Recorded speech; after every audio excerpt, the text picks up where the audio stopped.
All right. Volume All still right. sounds all right. Yeah. Yeah, Unless I you're think it like, sounds good. unless you plan on getting loud. I don't know. Probably not. All I right. brought So, some weed just in case. oh, there you Oh, go. sweet. All right, we live, My baby. guy. Yeah, we're What's up, live. Corpse? I never actually like met or talked to you before. I've only seen you Yeah, peripherally. Oh no, yeah. I did meet you before. No, Where? maybe I'm making it up. I'm thinking about when you gave me his shirt and the collab shirt in your backyard. I never took home. Oh yeah, yeah. That shit got fucked up too, bro. Hell yeah, I need me another one. Yeah, I got you. I gotta get you Oh one. my god. I gotta get you nice and drippy. You know what I'm saying? Yeah, so dude, for people who are going to be hearing from you for the first time on the channel, give them a brief, rundown of who you are. Damn. Here's the What's introduction. yeah, your intros, man.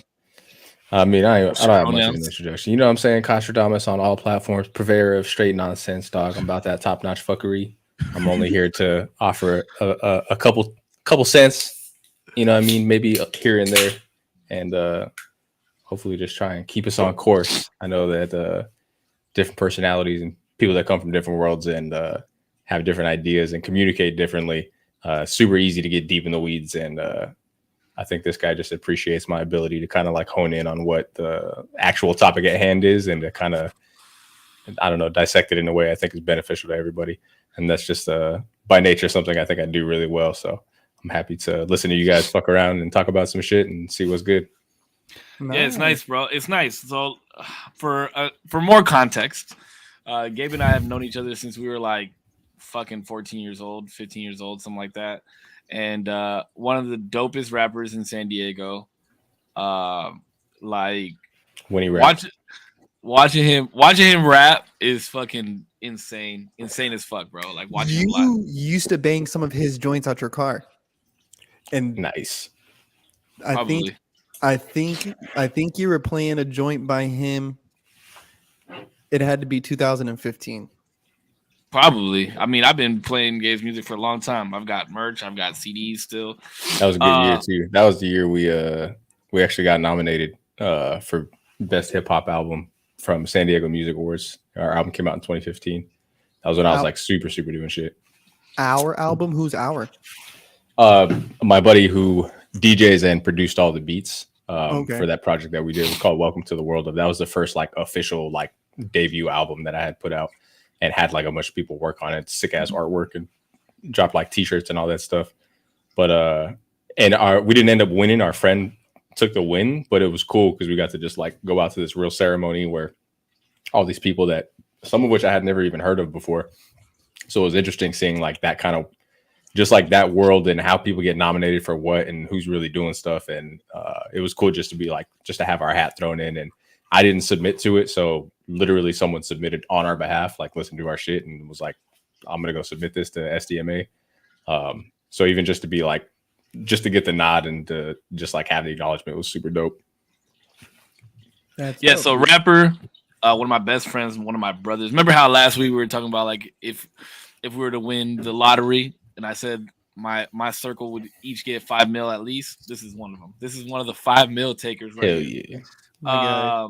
So yeah, well, just and like you said, man, this guy has just the insane ability to just listen to what people are saying and talking about. And normally when people get into a rut and they start kind of talking back to each other and saying the same shit over and over, it's because there's a misunderstanding somewhere along the lines. Like Gabe lets it get to that point, and then he's like, "Well, yeah, like 20 minutes ago when you said this shit, like this is how you meant it." And then it's like, "Oh, okay, here's a resolution to this conversation." So Hmm. it's nice to have him around sometimes, except for when you're drunk. Oh, update! I'm not drinking for the next 2 months, so Oh, let's go. no What's the more drink. cost? Just gotta get my mind and body right. So sometimes you just gotta take a little. You know, when that's my vice, I gotta get rid of it for a bit. So Yeah, yeah. Dude, even Yeah. myself, bro, I've been trying to stay out of the bars, like Sunday ritual, especially if, there's no kiddos around and it's like Sunday ritual is go to Yard House, have a beer, chat with everybody, talk shit. And I'm like, now I go to Barnes and Noble. have yourself a nice latte. bro, having me a nice little coffee, drink me a little, drink a little sip, have a little book read, and bro, it is definitely a different dynamic that I've noticed when you change your surroundings like that. It's a really big, like the conversation is so much different, and like the pressure of conversation is so much different. And Yeah, absolutely. All right. Well, now that we've got the special guest intro out of the way, welcome to another episode of the Usual Tuesdays. We don't have Damien today, but I know Davian is out there watching. He's celebrating some time with his family. So, but he's out there watching. So we've got a nice gentleman to sit in his place for the day. And I don't know if you know this, cause, but what we do on the show is each week we each pick a different topic to bring up, and then we discuss it for about 2 hours, and we just let it kind of free flow. The topic doesn't necessarily need to be that for the whole duration of the show, but this week is Korps's turn, and I think he's got a good one for us today. We chatted about it a little bit earlier, but typically we don't know what the topic is until day of, so that way it's like all fresh, no time to prep for the two others. So with that being said, that's the way to do it. Go ahead, Korps. Floor is yours, brother. And real quick, would you rather me address you as Cause or? Yeah, Cause is perfect. Cause is good. All right, cool. So we're gonna call him Pond, bro. The purveyor of nonsense. Yeah, dude, I like that. That's a cool name. But so I'm kind of piggybacking off of the discussion we had last week because it was thick and it felt good to have that type of talk with the broskies. And we had to talk about grief, right? And I think it's something healthy that we ought to talk about more often, especially us men. There's somebody named Albus Dumbledore who came in YouTube and said I was just called the N-word on the street. It's official. I have weirdos in the YouTube chats. But anywho, you made it. He made it. Albus Dumbledore made it. My guy. They must know I'm fucking Slytherin house, bro. Tom Riddle. But one thing I've been seeing a lot on Twitter, and it's kind of cool. It's kind of cool. But they on Twitter's gotten into a space, right, where I don't know what's up with my algorithm, but it's like very therapeutic right now, which has been fun. Because I see a lot of people talk about healing, right? And so if you were to say I'm healing from something, or if there's something that you're healing from currently, right? Like what is it? If you guys don't mind sharing, what is something that you're healing from? And when did you recognize that it was something that needed to be worked on? Right? Because I think healing it starts with a choice to do it. Like, like to kind of like take those steps. So when did you recognize that was something you needed to heal from? So what's something you're healing from? And when did you recognize that you need to heal from it? You want to go first? I mean, the floor is yours if you want it, baby. No, I'll talk forever. I got all day. I just arrived. You know what I'm saying? All right, I mean, yeah, I'll go first. This is actually a really interesting question for me because at this point in my life right now, like I don't really feel like I'm healing from any. Like I feel like I'm consistently healing throughout because healing means you're consistently getting better, right? I was like, I can give you a bulleted list right now of stuff you're healing from. But like. I mean, overall, I don't think there's anything dire that I've like grieved or felt the need to be like, oh yeah, this needs to change. So I'm doing it and healing in this way. I think it's been consistent for me for like at least the past 10 years where, I always preach it to you. I always preach it to Cause. I preach to everybody, bro. Like love is love, man. This the way that we go about treating each other and doing things the way that we do. Because there was like a point in my lifetime where I was just a straight dickhead. You know what I mean? Not only to like people around me, but like to women that were around me, to family, shit like that. So it's like that is just somebody had to knock me on my ass for me to be like, oh fuck, I need to grow from this, and I guess essentially heal from it. There was a lot of conversations during that time that were about how I felt unappreciated, and maybe it was like something that I put upon myself to make myself feel unappreciated. You know what I mean? Unappreciation for Unappreciated with what? myself. Well, just things that I thought that I was doing for people, Mm, showing up to things that I thought I was showing up to when it not feeling was. seen. What was that? Say again? Like not feeling seen. Like your Yeah, efforts like aren't being yeah, seen. yeah, exactly. Like my effort, the things that I thought I was actually doing for people were like shit that were already expected to be done, and it was like I wasn't going above and beyond to what I should be doing. You know what I mean? Whereas like Mhm. now, I just want to be consistent in the way that I am with people, everybody that's around, and even if it's like getting off the phone with somebody and telling them I love them and shit like that, because we lose people way too frequently. You know what I mean? Like Mhm. I'm going to a Ignore that. That was for me. I didn't mean to hit okay, enter. yeah, no worries. Like I'm going to a funeral on the 4th. Like we just lost somebody else, so it's just been a lot. But I think that healing is essential in all parts of life, and I feel like you're consistently healing throughout time. I don't think you're ever like I don't think you're ever I don't think you're ever not healing. You know what I mean? But as of right now, I'm very so much at peace with myself and the way that my life is right now. There's things that could be better, but I don't think that they tie in with like healing or grieving of any sort. Hey, For love me you, Damo. personally. Love you, Damo. Damo is here in spirit. He's in the YouTube chat. That's our My third. That's our God. third, by the way. Young And he Damien. is definitely a top. He Some big is shoes to fill, man. Thanks for having me. my guy. What about you? What about you?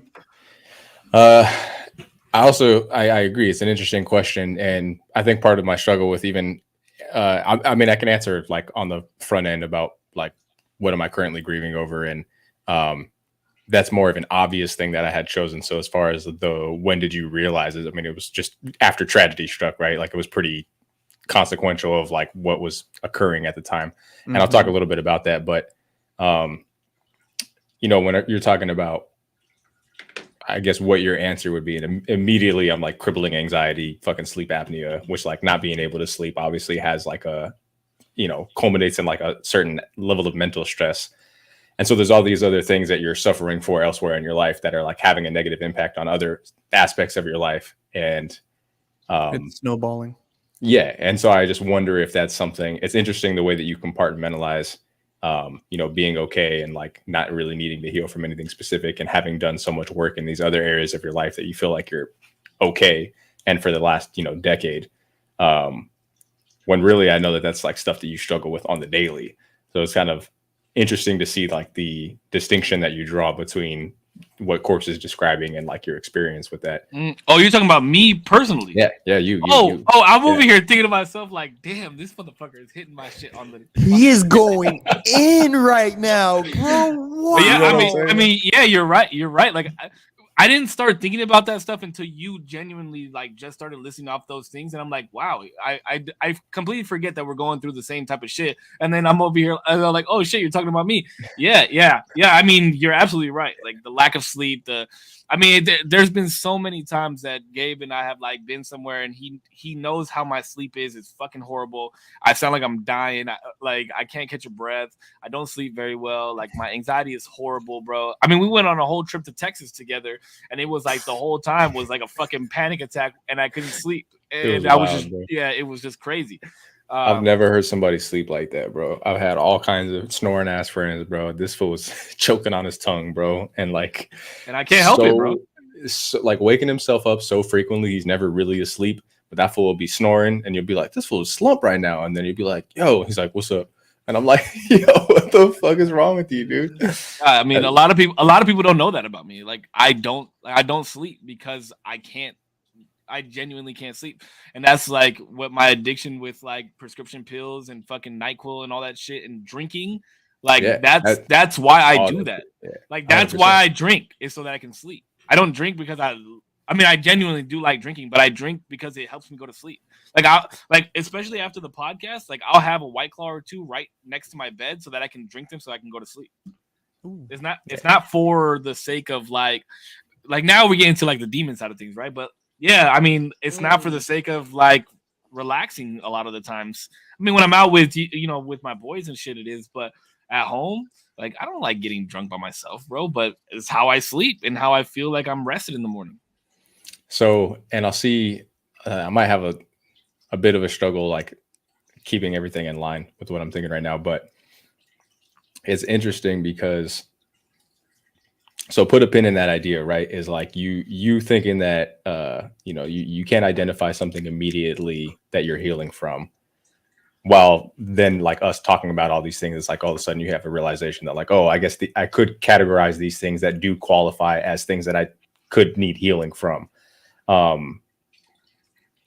The tragedy that I was speaking to earlier is like, I had a fucking dog since I was 17 that we just put down because he just was fucking old, and like we think he had a stroke or something that happened like in the middle of the night, and I happened once prior.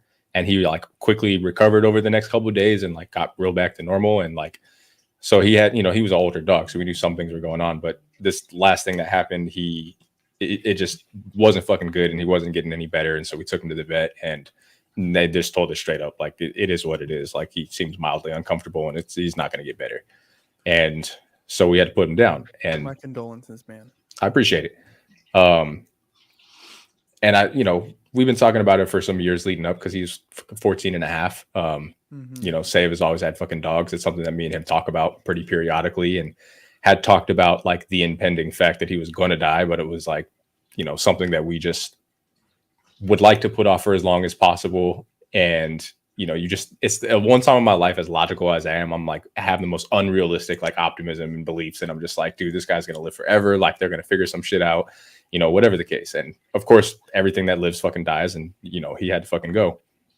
And it fucked with me like a lot. And I knew it was going to fuck with me. And we talked about what a like big deal was going to be, but I didn't anticipate like what I couldn't have known. And I've had other dogs growing up too, but they weren't like my dog. You know what I mean? Like, that dude was my dog. Like, I got him, he was fucking fit in the palm of my hand, and like, lived with me from the time he was like 2-3 months. And like I said, now I was 17. I'm fucking 32 now. Like, that, he's been with me for a lot of life. Like, he's been with me through some shit, through some moves, through some breakups, through some fucking mental episodes. Like, I mean, he's seen me act like a fucking psycho before, and just unconditionally has always had my back. And so it was crazy. It was the craziest fucking feeling. And I got to be there with him, like literally while they fucking hit him. They hit him with 2 doses. The first is like just to like chill him out. And the second thing is like an overdose of pain meds. And I mean, he's literally in my fucking arms, like, sitting up when the fucking doctor came in, and like, he knew what was up, and they fucking dosed him, and he's just like there. And so he just like collapsed into my arms, and I just fucking laid there until he's just fucking gone. Like, he's not breathing anymore. It was fucking crazy. And I had been there for another one of our dogs that had passed away, like just from old age in the backyard. And it was sad and it wasn't fun, but it was like, it just was different. Like, it didn't hit me like that. Like, I really was just like, I'd never experienced the kind of loss that was. So my dad died when I was 8 years old. I didn't know him really well. We've had fucking, now at this point, unfortunately, it's like, we're not that old. We're barely made it past a quarter century, and I can count not even on one hand anymore all the fucking friends that we've had that either suicide or fucking got into an accident or some shit, or OD'd on something. And so I'm like, I relate to the feeling of loss, but I had never experienced loss in this way before. And it just feels like a fucking void was just created in the entirety of the universe, and like nothing can fucking fill it. And like, our house feels wrong. Everything just feels fucking empty. It just lacks like a certain kind of energy. Like, everything just feels dim, fucking muted. Like, it's just like, it's so crazy the impact that it has on like my lens for everything else, and going to work. And now like, how many things are just trivialized by like just my perspective shift. I'm like, I'm answering this stupid fucking email. I don't give a fuck about what this email has to do with at work. You know what I mean? Like, this shit is so much more important. But the world goes on. So it's like, you have to reconcile the fact that it really puts in perspective what's important, while juggling at the same time that the world doesn't stop and I have fucking bills to pay. And so it's like this weird, and then because it's a dog, like if you're a dog person, it's something that you can relate to, and you're like, that's horrendous. I can't believe anybody could go through something like that. But if you're not, it's like, well, a big fucking deal. Your pet died. Like, your goldfish died. Like, you fucking get it together and go to fucking work. I worked from home for a week. And after the week, I was like, oh, I still feel pretty fucked up, but I feel like I have to go to work because, like, how do I tell my boss I'm just too sad? And that's unfortunate that I like even have to worry about it to that extent. So I like force myself to go to work and do these fucking, you know, menial fucking things. And, you know, at the end of the day, it was fine. It's not like it hindered me or like fucked me up mentally, but it was just a crazy thing having to like identify the appropriate time and place and who I could kind of like lean into and be transparent with how impacted I was versus people I felt like I couldn't really like relay that to, that weren't going to be empathetic or understanding or receptive to the fact. And so that was a really weird thing too. And I can feel like judgment, like when I'm speaking to somebody about it, and I kind of gauge whether or not like I can even like emotionally explore that aspect of the conversation with somebody. And some people I'm like, nah, I can't. Like, this person doesn't fucking understand, doesn't get it, and like sees me like that is going to be like, what the fuck is wrong with this dude? Is mentally unstable. You know what I mean? Like, so that's funny. just, that's funny that you bring that portion of it up, because when Coda died, you were like the first person that I called. Because I was like, oh, he's gonna like, he'll understand. Plus, like, talking to Gabe just makes me feel better. But you know, like,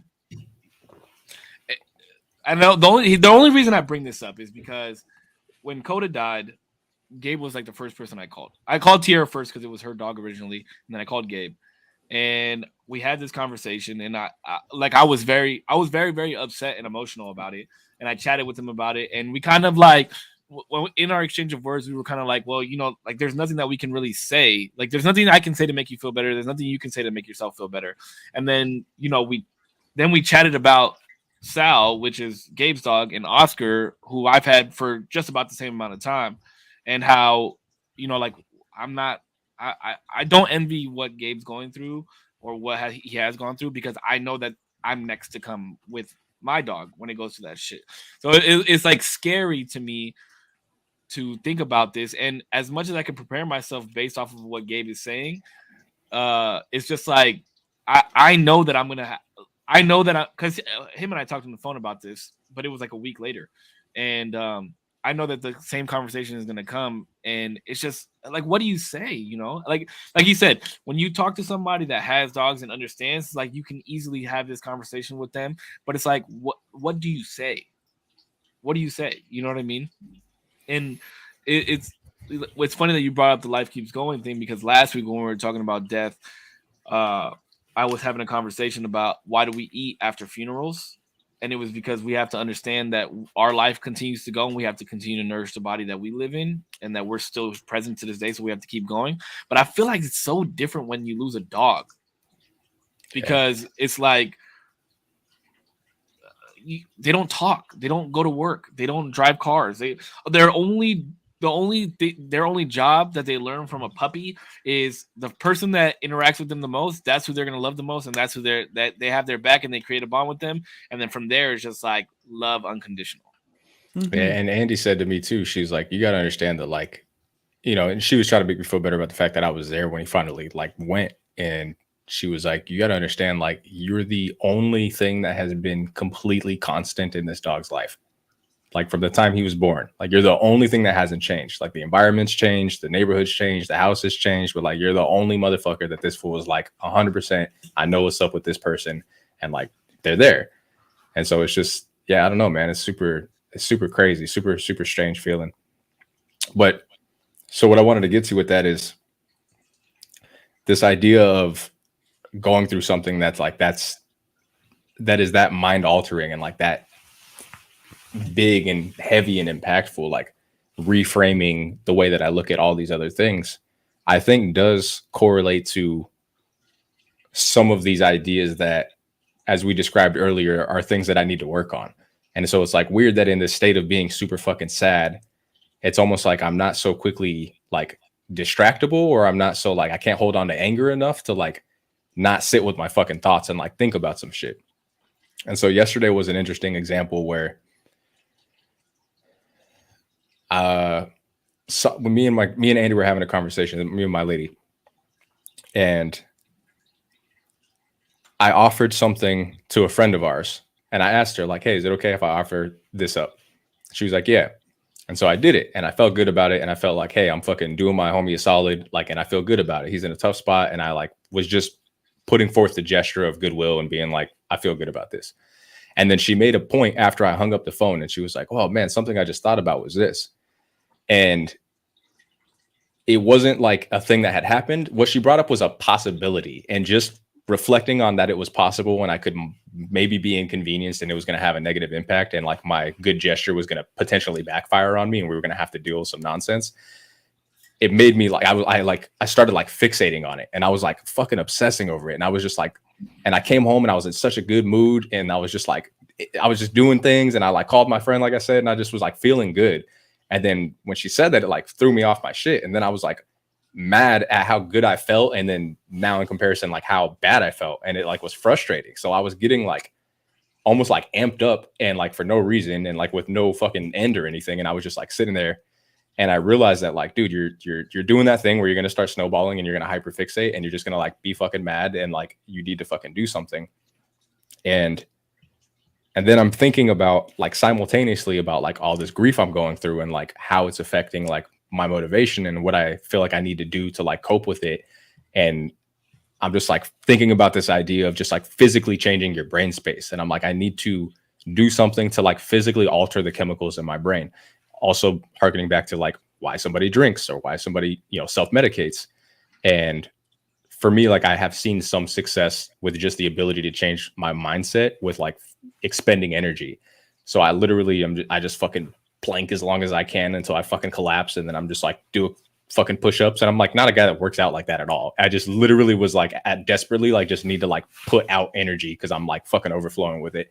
And so I did. And so I was like literally collapsed. And the point was like, if I expend enough energy to the point where I can't anymore, like how fucking angry can I be? And then that was really my goal. And so then I was like fucking tired. And then I was like still kind of mad, but too tired to be mad. And it was just like important that I realized like, okay, you can change your space. Like, even though you were hyper fixating on something, it's not the only, there's not only room for that thought and like that thought pattern. And so it was like just demonstrating, if even for a moment, that like I could shift my headspace was like enough to prove to me that like, okay, you need not fixate on this thing. It's just like a temporary state based on like chemical reactions. And so it led to me communicating that to fucking my lady, which was like a weird thing. It was a moment that it was so difficult to communicate and it was abstract enough to like not feel like I could put my finger on exactly what I was saying, that it normally would result in me not communicating that thing. But I felt like it was so important for me to like let her know what was going on internally, because it's like really weird. And I'll like snap at her for no fucking reason. And she's like, I don't know what's going on in your head. Meanwhile, I'm having like a fucking internal crisis. And so I like really just like took my time and like very patiently like gathered my thoughts and like walked her through like the sequence of events that just took place. And I was like, look, like this happened. I got obsessive about this thing for no reason. I couldn't shake it off. It wasn't about that you said it or you did anything wrong. It was just like, for some reason, it hit me that way. And I was just trying to figure out how to like deal with it. And once I was able to, I like said that to her and like kind of told her like what I was in practice of doing and that it was even mildly successful. And she was just like really appreciative. Like, dude, thank you for sharing that with me. Like you don't know how informative it is to know like the things that you're going through and like why, like, I think you're being a dick, but it's not just because you're fucking mad at me or I'm doing something wrong or whatever. And it's most of the time it's not at all. Like, it's never that shit. It's all this shit that's going on in my fucking head. But it was just such a like crazy takeaway and like lesson that I like grabbed from that situation, which was just like going through something and like grief that heavy does really recontextualize so many things. And I was like, it doesn't have to be just like bad. Like you just go through grief and you just have to fucking wait until it's over. It's like, it really can serve as a tool and like as a context and like a backdrop for, I mean, whatever you want to look at in it. And it's, I don't know, it just is a very interesting thing. And I mean, I've been a super fucking depressed kid, like super bipolar, like went through bouts of depression, like really fucking bad when I was younger. And so it's like a feeling and like a mind state that I really relate to. And so it's interesting to almost like have like more of like a clinical mindset with regard to it and to like figure out how to like capitalize and monopolize like some of the things that like otherwise just feel like terrible fucking things to go through. But I think my thinking on it is like those things are never going to go away. Like we're never going to be able to escape those things in life. So it's like if we don't figure out how to utilize those things or leverage those things or cope with those things, like what the fuck, man, we don't stand a chance. I think with grief, I think for me with grief, is like, because we all grieve different things. Sometimes we grieve, you know, loved ones, relationships, people, places, things, moments, whatever. And I think the thing about healing from this grief, I think to me starts when you're willing to kind of step into the storm. And meaning like there's all these emotions, there's all these feelings, there's all this like, but knowing that you got to step into the storm. You know what I mean? Like some of these feelings, some of these realizations and rationalizations, like you have to come to terms with it. Just like Cisco was saying, like with the food. To me, that's like one of the first steps I think people really take to healing in the grieving process without realizing, you know, the people coming and bringing coffee and checking on you. Like little do you realize like that's the first, because they get you to talk about it. They kind of get you to run down memory lane, or they get you to kind of think about this. Like to me, like with a relationship, like to me, I'm grieving a relationship, whatever. Boohoo. But Nah, you know you can't do that. You know you can't boo-hoo on that, bro. We've all been there, bro. You know, the relationship is that's a complete different grievance. To mourn somebody who's alive is something like that is so strange. And to hear their voice and to be like, what you once were is now is it's dead. And to see that swing of the pendulum is nuts. And I would say to raise you, like not only is it dead, but it becomes symbolic of like so much worse. Like to be dead is like inert, right? Like you could just be out of sight, out of mind, but it like becomes like a symbol of like the level of loss. And it's like that cuts even deeper. I think the thing that I mourn right now, super heavy, because it's been a while. It's been a few weeks since me and her like really stopped communicating, though she reached out. I think it was like the idea of the future that we had once contemplated together in very intimate moments. And to think that it went from that to this is like, what happened? You know what I mean? Like, what happened? Like, where did it go wrong? And that's where the fixation part comes in too, right? Yeah, but then that's also a part of that storm you got to step into, dude. You got to step into this. You kind of got to let the thoughts run and let them run their course. And I think going into it with the idea that you're stepping into the madness, like I'm about to step into this madness right now. When you go in there consciously, I feel like it makes the healing process feel at least more beneficial than not. I feel like people get trapped in their intrusive thoughts and these circling thoughts in their own heads, and it just goes nowhere. But if okay, go ahead.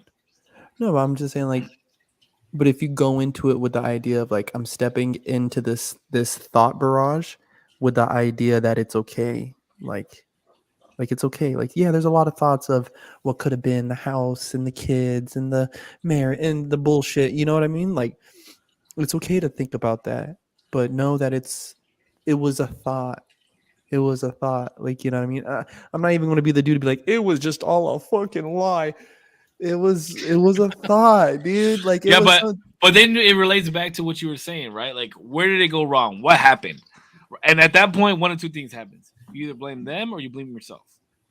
And it's like, if you wind up blaming them, then you chase closure, right? Like, you're like, why did this happen? Why did you act this way? Why did you do this?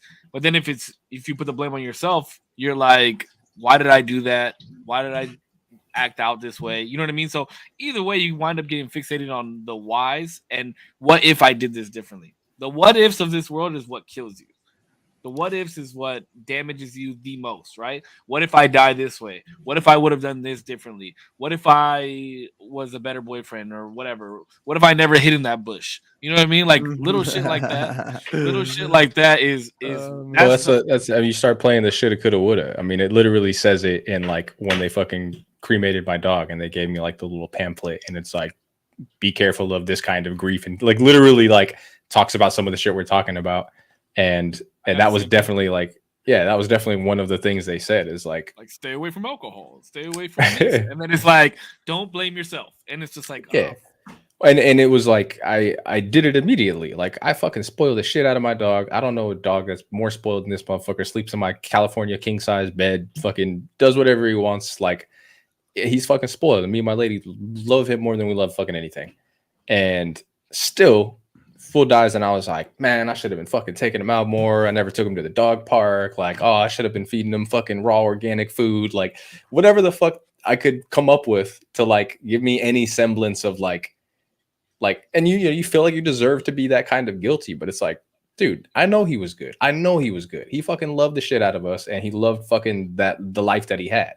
And so it's like a disservice to go down that road and to start questioning like my own motives and like my own like well-natured like being. And it's like, for what? Like exactly like you said, it was a thought. And not only was it just a thought that you could chalk up as to fleeting, but it was a thought that was honest to you as it transpired in that moment. And it's like, that's half the thing. It's like, we're all navigating this clusterfuck of a thing called life. And like, it's a lot of figuring shit out along the way. And it's like, I mean, that's why they say it's interesting with kids, because like a kid has to bully another kid to really figure out how he feels about it. And it's like, there are kids that like aren't bullies by nature, but will just do some shit because like they haven't learned yet. And so they'll like push a kid down or call a kid a name. And I remember being a kid and having an experience like that. And it's like, that's when you find out like, oh, that did not make me fucking feel good. Like that didn't sit right with me. You know what I mean? And like, I think people forget that it really, really does take you like doing the work and facing the fucking dragon to figure out what the fuck you really, really behave like. And that's kind of what you're saying about walking into the storm is like, you got to face the motherfucking dragon sometimes, dude. Like, and the jumping off the bridge. The jumping off the bridge. Texas. Yeah. That's like a perfect fucking example, bro. Gabe, okay, here's the story. So we were in Texas and we were at this like river, and there was a portion that had a bridge, and there was a bunch of people jumping off of it. And I don't do that type of shit. That shit is wild to me. But I was like, I want to do this. I want to fucking jump off this fucking bridge.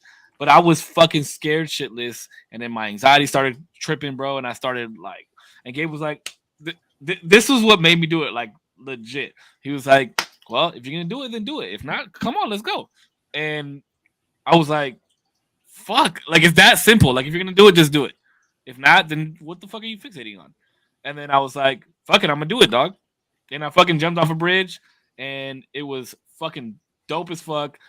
And I was like hella happy that I did it, bro. Like I was ecstatic, and I was talking about it for like hours after that. I was like, damn, I fucking jumped off that bridge, like face my fear type of thing. And I was like, thank you, bro. Thank you for fucking pushing me through that. And it's just like, I mean, that equates it's exactly the same as what you guys are talking about. You have to just fucking do it. Even if it's something as far as grieving goes, like you're like, let me feel my feelings, but okay, I do have to keep it pushing. And we have mementos, we have memories, we have things for, you know, of that like I just recently put away I had a little card for Coda, like a little memory card, and I recently just put it away. And I know that I want to bring it back, but it just like I didn't want to look at it every day, and because it reminded me of how he passed away, and it just wasn't fun. So I put it away, but I have it for that, like I can pull it out and think about him. And you know, there's times where I go through my pictures and think about him and stuff like that. But yeah, I mean, I was watching something earlier where we're talking about how we, you know, life and death, and thinking about life and death is so surreal sometimes, because it allows us to remember that we do only have a short time, and that we have to make up for the time maybe that others didn't have that we continue to have. You know what I mean? So it's like, it's hard, bro. I haven't lost anybody to that point yet that either one of you guys have. So I'm speaking freely on this.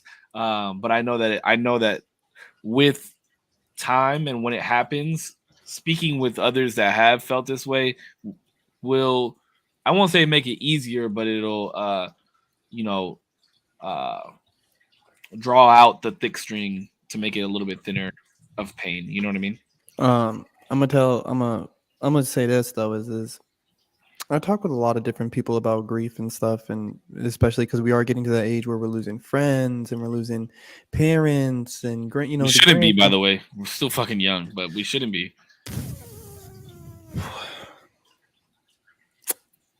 I've lost some good friends, man, and I've lost some good people in my life. And I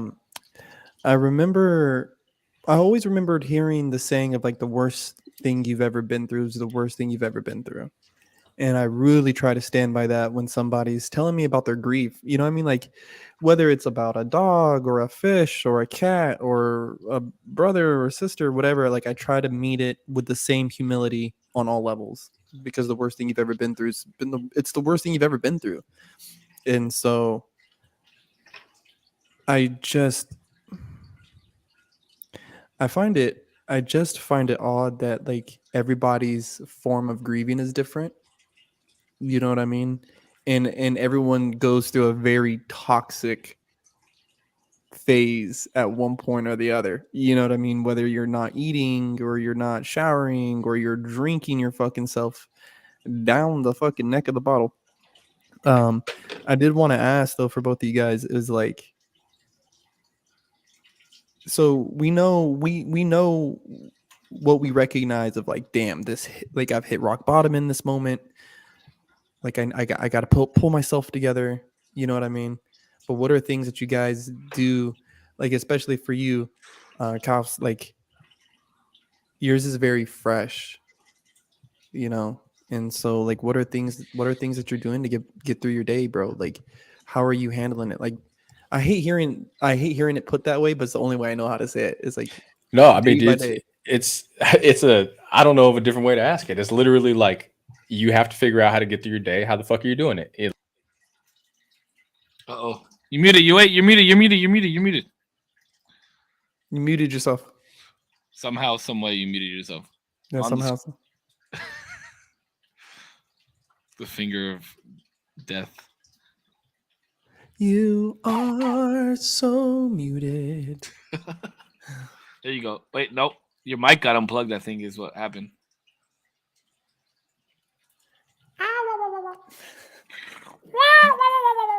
Cancel! Oh my god. Guys, I'm trying hard. I know you're fading, huh? I can see it. No, it's testing, not even testing. Yeah, you're good now. Oh no. Wait, what are you trying hard about, Korpsx? Always gonna get emotional again? Hey, if it's gotta get emotional, let's get emotional. You're good. Nothing? Yeah, you're good. Can y'all not hear me? Yeah, I can. Yeah. Oh, okay. He can't hear us. Oh. Yeah. How do we? Oop! Didn't mean to do that. No. Let me see. We hear you. These are always the funnest part of these podcasts. Like when we hit like a weird, random technical. Wish I could hear you. Oh, hurt. That's so weird, man. My camera switched, but I switched it back. I mean, not my camera, my mic, I mean. But now I can't hear you. Let me see if I can switch it and switch back. Say something. Yo. We're back. All right, we're back. We're back. Yeah, this I don't know, this browser shit. My computer don't like it. What were you saying right now, Korpsx? About it's hard? It's getting like I said, bro, if it's gotta get emotional, I'm ready to shut it. I can't. Oh, you're asking what am I doing to get through the day? Oh yeah. The kind of what I was saying earlier about how like the house just feels wrong. Like he's always been in the house, and this is something I was saying to Save. Like when I first called him about it, I was like, dude, like, of course it's a big loss. Of course we're really sad. Of course there's a lot of grief involved, but like, I didn't realize how explicitly tied to every single aspect of our life that dog was. from the time we make fucking breakfast, the time I have to shower, the time I have to go to work, all dictated by my dog. Like what time he needs to go out, what time I need to feed him, like what he's walking in the room at a certain time. And all these like built-in habits that we've developed where it's like, I know at this like time when I'm standing at this point in the hallway, like I'm always just going to look and see if he's in his bed. And like, I'll catch like my lady still doing shit like that. And it's just like, you know, we have a rabbit too. And we hear the rabbit like pitter pattering on the fucking hardwood. And like, logically, I know it can't be my dog, but I still have to fucking check. Like I look over and I'm like, oh fuck, is it him? Like, and so that's been like really, really difficult is like learning how many things we didn't even consider were going to remind us of like what a terrible situation it is and like how fucking sad we are about it. And so I was like, dude, like he was our entire routine and he's not here anymore. So we have no routine, and not having a routine is like really fucking with me because it makes it feel like the days are that much longer and the house is that much emptier. And so what I'll do by default is I'll just like find whatever the most successful form of escapism is for me in that moment, and I'll just go fucking ham. And so like that's probably why I jumped on fucking New World and hit fucking level cap in less than 2 weeks because I just like, and I don't play like that, but I'll fucking lock in because it's like distracting me well enough to like keep me doing that thing.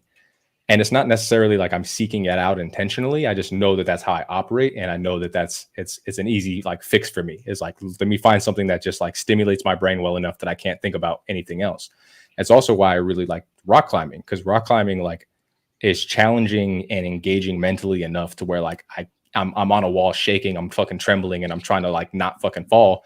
I don't have time to think about like what's stressing me or bogging me down. And so like, it's a really useful thing to like realize. But when I'm fucking depressed and apathetic and sitting at home, it'll usually culminate in the form of something like gaming, where it's like not necessarily quite as healthy, but it's like convenient and it's accessible to me. So I'll like fall into that thing. Hey, gaming's healthy, bro. You use your mind. It depends on how you use Portal it. 2. Depends on how you use it. I'm 5 hours in. I'm like, oh, my fucking wrist hurts. My back hurts. You gotta get a more ergonomic chair. I do. Oh my god. But so with realizing that that's how I operate and seeing that there are already certain things that I'm kind of like gravitating toward. And this is something else I was talking to Save about, is I was like, I need to like pursue something new, because I just like, I have like, it's not like, I mean, we're so fucking busy. It's not like I have a lot of time, but I have time to fill with regard to that time that I was spending with the dog. Mm-hmm. And so I was like, I need to do something new. Like I need to challenge myself in a new way, or I need to like incorporate something that I can like spend my time learning or doing. And so I told him, like, I just recently like took an interest in fucking cooking. I don't know how to cook shit. Fucking 32. My lady cooks everything. I fucking do the cleaning and she does the cooking. Mm-hmm. And sounds with regard to the kitchen, she does clean a lot of other shit too, but I do the dishes. And it, you know, it's fucking great. But also she's a vegetarian. I'm a meat eater, and there's a lot of fucking things I'm kind of particular about, and I'll modify the shit out of stuff when we go out to eat. And I'm like, you know what, dude? Like, I don't know how to do it. It's fucking shitty that I don't know how to do it. It's a thing that I need to eat fucking twice a day, so I have ample opportunity to like practice the thing. And I just figure like it's a thing that I can engage in. It's pretty fucking open-ended. I can get as nutty with it as I'm willing to go. And so I was like, fuck it, I'm just gonna do that. I bought like a little fucking baker's cart and put it in the kitchen where like his fucking food and water and shit used to go, because there's just this empty ass awkward space next to the fridge. And so I was like, cool, put some shit there, and fucking bought some cookbooks, and I'm listening to this fucking Anthony Bourdain book, and just like fucking getting into it, and just figuring it out. Bought a little 2-pack of fillets. Fucking did the worst cook you've ever seen in your entire life, bro. Recently, since the last time we talked? No. That was still the only two steaks I cooked, bro. And you know, and sometimes it was a fillet you fucked up, fam. It looked like a Dalmatian when I was done with it, bro. It was fucking raw and then well done. I'm over here thinking you're not even starting with, you gotta go like New York strip or something. Nah, fam. I was like, but you know, it was, and so there's two aspects to that too. It's like taking on a new thing. It's exciting, and I know it's beneficial, and it's kind of like I feel good about it. Like I'm going to learn how to do it. I know my attention to detail and everything. So like once I have the know-how, I know it's something that I'll excel at, and I'll feel good about being able to like whip something up for my lady, or like fucking for the homies or something. Like it gives me something to feel accomplished about and like feel good about, and like make people feel good, and food makes me excited. So I was like, it's just like seems like a healthy thing that I can like really attempt to engage in. And but then it's tricky though, because while I'm grieving, and kind of, I guess, like more sensitive to like being negative, I'll have a night like that where I really fuck up what I'm attempting to cook, and I'm like, man, maybe cooking's not for me, and I'm just like all fucking hard on myself about it. So it's like having to balance that, like, hey, this is still a new thing, and you're gonna have to fuck some shit up to like figure it out along the way. But in the grand scheme of things, like, it is a really, really fucking useful thing that you could learn how to do and feel good about doing and be able to share with other people. Well, I don't know if I'll stick to it. It goes back to what you were saying about the whole bully situation, right? Like, you really got to know to know.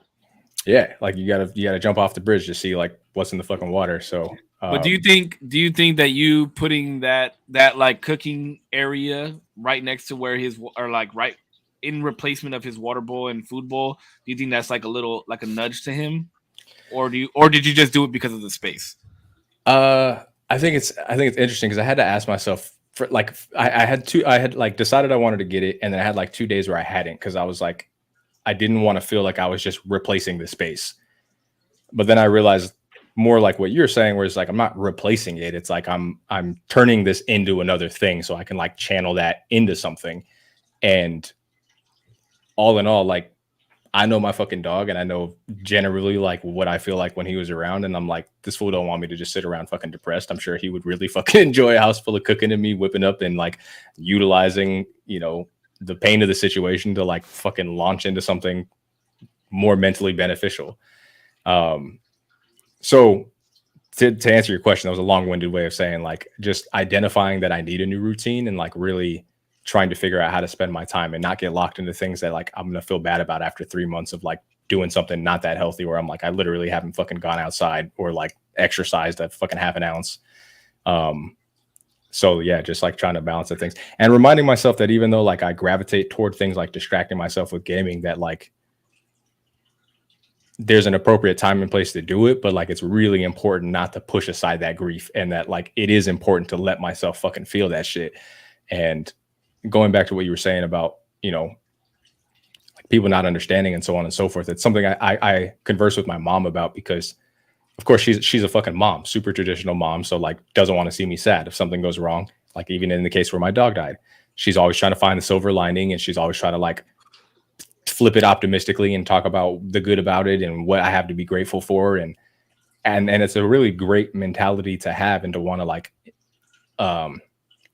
impose on other people. But so frequently I'm like, it's too soon. Like it just sucks. You just have to let it suck. You just have to acknowledge that it sucks and let me feel like it sucks. And like, it's all good. And like, we can talk about all that other shit at another point in time when like it's appropriate and I feel receptive to it. But right now it's fucking, it's whack and it sucks. And like, that's all that needs to be said. You think, what I mean? Like and this goes for you as well, Korpsx, because like it's a natural reaction, right? Like for somebody that you tell that you have a loss of, or like we'll take Korpsx's example into consideration right now. Like he's going through a breakup or whatever, however you want to talk about it. But like if I was like, yeah, man, just fucking like let's go out and fucking do something, you'll get over it. Like that's like a common thing that people would say, right? But as the person going through grief, is that like not what you want to hear? Well, I think it's all dependent on the person and like the circumstance of grief. Like it's all case by case, certainly. I get really violent over my grief.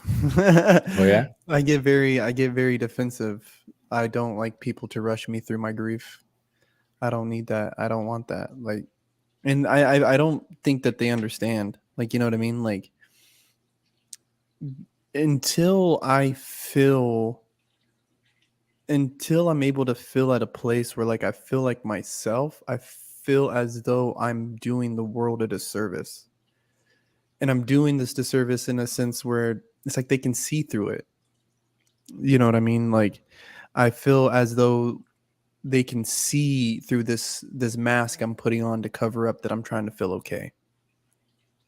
Do you think that's does that rush you to try and feel better since you feel like you're doing a disservice? No, it sends me into more turmoil because little like this example, for example, what I'm going through now, like I had no control over the decisions made in the ways that people decided to do things. And so you're trying to take that same control over something that I barely have any control over. I get to control when I feel this grief. I get to control when I think about it. I get to control when I decide to get over it. So for you to come to me and say, "Hey, let's go out, man. Fuck her." It's like, first off, bro, if me and her were together, I wouldn't even allow you to mutter those words. So first off, now you're already disrespecting this memory, right? One that I'm trying to let go of. Like, I'm going through my process of like, you know what I'm saying? So then you just keep stacking on top of it. I'm like, fuck off, dude. They just let me go through my process. And it's, walking into the storm doesn't always mean you got to run through it. You walk through it at your own pace. And it makes me feel as though I'm drowning and everyone is watching me and they're breathing. And I can see that they're breathing. But I'm suffocating when people say shit like that to me. Which is why I think it's case by case. You know what I'm saying? Because equally, you have a friend where you can pitch the same idea to, and they're receptive and grateful and like, wow, this guy really has my back. Like, you're just always down to fucking just to do the thing and get my mind off of shit.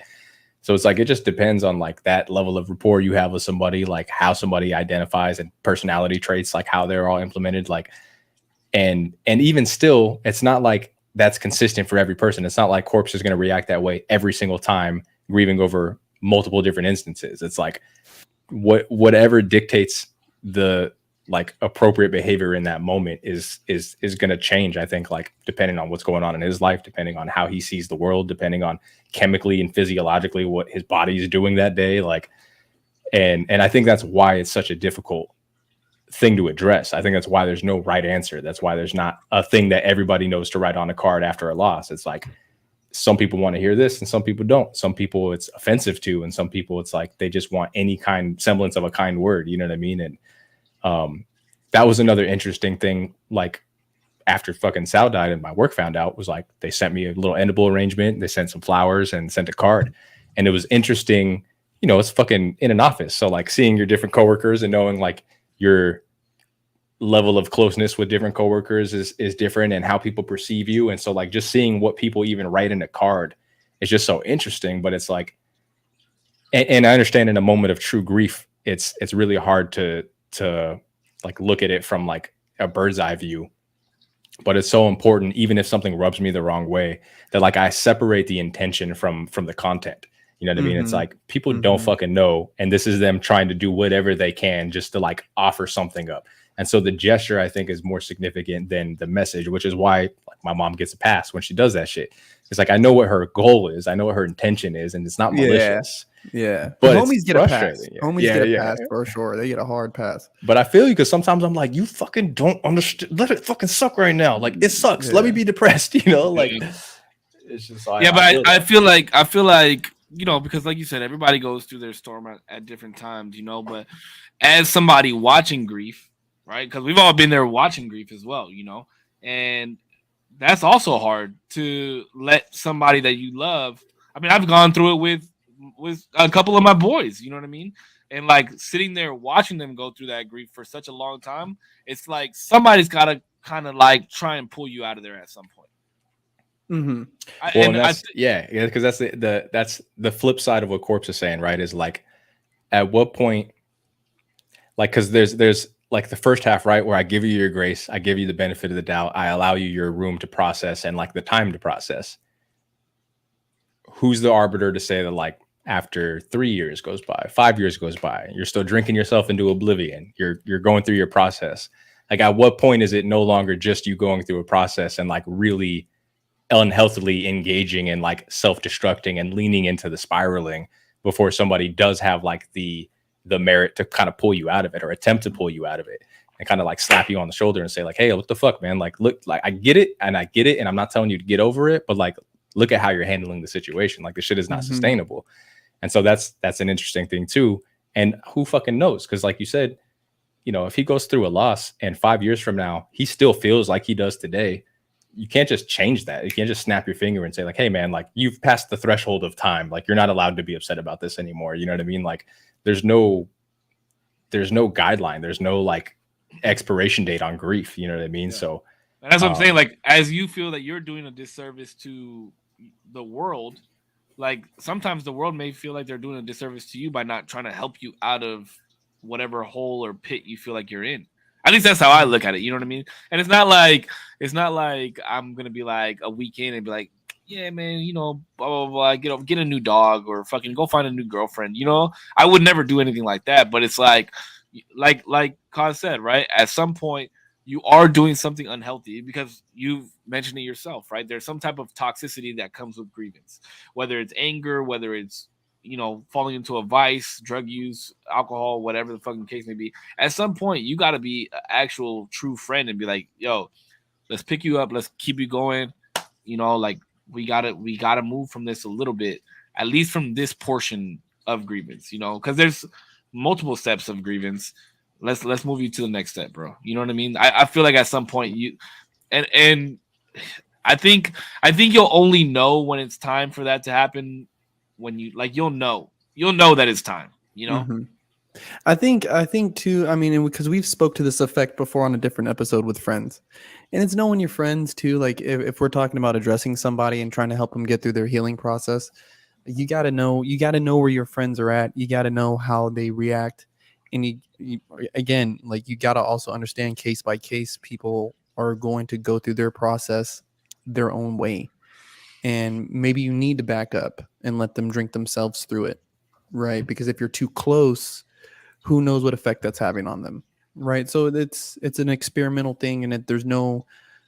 My mom always said that there's just no right way to do it. You know, there's no right way to grieve, and there's a wrong way. I feel like there is a wrong way. I think wrong ways are when they become detrimental to your health, to or you and or others. Yeah, you and or others. Other than that, I mean, I can't tell somebody to not grieve, you know, or to not cry. Like, I just don't have that space in myself. I mean, whether I'm around it is my choice. But you know what I'm saying? Like, that's my place as their friend. But them doing that action, I can't. Yeah, the don't cry thing, that's an interesting concept because, you know, for the longest, I grew up not crying because my dad is like a stone face fucking killer, bro. Even when his mom passed away, I didn't see him cry. And I started like kind of having that same pattern with Peanut where I would tell him don't cry or like wipe your face when he started to cry. Like, you have no reason to cry. Why are you crying? Because the way I always looked at it is like, the way I always looked at it is like, you know, you're fucking alive. You have everything that the fuck you need. Like, what the fuck are you crying about? But through conversation and from like hearing other people and watching other people and moving the way that I do now, it's like I try my very hardest to not tell him don't cry. But at the same time, it's like I also don't want my son to grow up and be a pussy. You know what I mean? Like, it's hard, bro. The don't cry thing is a hard thing. Well, I think, and of course, like such an oversimplification of such a nuanced conversation that's so different for so many different people on the planet. It's like borderline silly to say. I'm almost like, I don't even know why I'm going to open my mouth about it. But I think there's a distinction between, because I was a kid that cried a lot, and I cried for two different reasons. One, I was a really sensitive kid, and I was like highly, like, I just felt a lot. Like, I just felt big feelings all the time. And I was the youngest, and I think I just had like, I don't know, you can get into all the fucking psychological complex about it, but some of it was that I was a sensitive kid. The other thing is like, I just fucking cried. And so there were moments and things that I cried about that like weren't necessarily because I was overwhelmed with emotion, but because like I had learned like that was what I did. And it didn't serve me well, because like my fucking brother would like roast the shit out of me or just fucking punk the shit out of me or just like Charlie horse me in the living room, and I'll just fucking cry, and then he'd be all upset with me because like I'd all go fucking cry to mom. Like, and so I remember like learning that like there was a moment where it literally is due to an overwhelming influx of emotions, and then there's just like learned pattern behavior, and just like you just like a fucking child like starts to recognize the pattern of like, when I cry, I get what I want. And so I think it's important to draw a distinction between those two elements and to like not reinforce that a kid should behave that way because he gets what he wants, but allowing your kid the space to process, and whether it be on a more sensitive level or at least sensitive one that is unique to him as an individual. And like, if your kid is fucking hypersensitive and emotionally overwhelmed, that like, that's not something you can just teach out of him. You know what I mean? Like, so allowing that, you know what I mean? And I think just recognizing the difference between a kid that's like perpetuating a bad habit versus a kid that's like really processing emotion and just happens to be hypersensitive to what he's feeling. And that's where Peanut is right now. And I'm the same way. Like, since I've known Gabe, I've never seen him cry. So hearing that he cried when he was a kid is like crazy, because in the 15, 16 years that I've known him, I've heard him cry once. Like, that's it. I think once, maybe one other time. I don't remember, but I'm like what you were as a child. I'm overly sensitive. I feel fucking shit. I'll like be scrolling through TikTok and I'll see something that's like heartwarming and then I'll get a tear in my eye. But like in front of people, I'm like, yeah, I'm not a crier because I don't want anybody to see that emotion. But that's what I'm learning with Peanut, is that he's learning how to feel his feelings, and sometimes you don't know what to feel, so your body just starts crying, and like that's what it is. Like, I don't know how to feel here, so boom, let's just cry. Yeah. And I'll ask him. There's a poem I once read, and I added to the end of it. And so I decided to cry. And so recently, over these past few years, I've not been so ashamed of my tears. Because, as men, we are taught, hey, dude, just suck it up. Like, what I mean? Don't cry. And I just didn't want to ever show that weakness, But matter of fact, I actually tweeted this poem the other day. And I pulled it up for this podcast, too. And it goes, if I tell the sorrows of my heart, it will burn my tongue. If I keep it in my heart, I'm afraid it will set me aflame from inside. But if I let it out, I'm sure it will burn the world. So I cannot let it out. So I let my sorrows rot inside. It's heavy, dude. And so I add to it. And so I decided to cry. So instead of letting it out, instead of burning down the world, I'll sit here and I'll let it out my eyes. Yeah, that's profoundly sad. And it's like a Sumerian poem or like some like Islamic poem. So it's been like translated like 30 different ways. That shit that's a deep cut, bro. That's fucking potent right there, dog. I'm not gonna lie. Because it does, like, and that's and that was one of the reasons why I wanted to go with grief, because especially like for guys, you know what I mean? We've never really been taught healthy ways to deal with this stuff. And like I was telling Save before the podcast, was like, I need to feel the pain of what I'm going through. Like, I have to have that. Like, I can't, like, like Save was like, man, spare yourself. It's like, I can't. Like, I need to know these things. I need the okay. Yeah, let's talk about what we were talking about. So what we were talking about is, in not so many words, why in relationships, or like when a relationship doesn't work out because there's another person in the relationship based off, I mean, we're all heterosexual males, so like if a relationship didn't work out with a woman because we found out that there was another guy involved, our immediate thought is, did you fuck him? And we ask that question, and I always say to myself, why the fuck would we ask that question? Because genuinely, I feel like a lot of us don't really want to know, but we kind of have to know a little bit. And it's like, if we know, like if they say yes, it's like it hurts even more, because as men, we like picture that type of shit. I don't know. Why do we do that? Why do we do that? I don't understand. So let's table that for a second, because I want to touch on something Korpsx said before, kind of shifting into that, because I think that's slightly different territory. I'm trying to remember the last thing Korpsx said right now. You're saying you need it. Like, I need to keep the pain. I need to feel this. It's like a grounding thing. you've seen these kind of like motifs in movies and shows, and you've seen like it, I mean, that's like a not uncommon trope, right? That like somebody suffers a loss or a parent loses a child or something, and it's like, you know, that I've like literally heard that piece of dialogue. Like this, the pain is literally all I have left of this person. And so that's one element of it. It's like you're clinging on to the very last fragment of this thing that meant so much to you.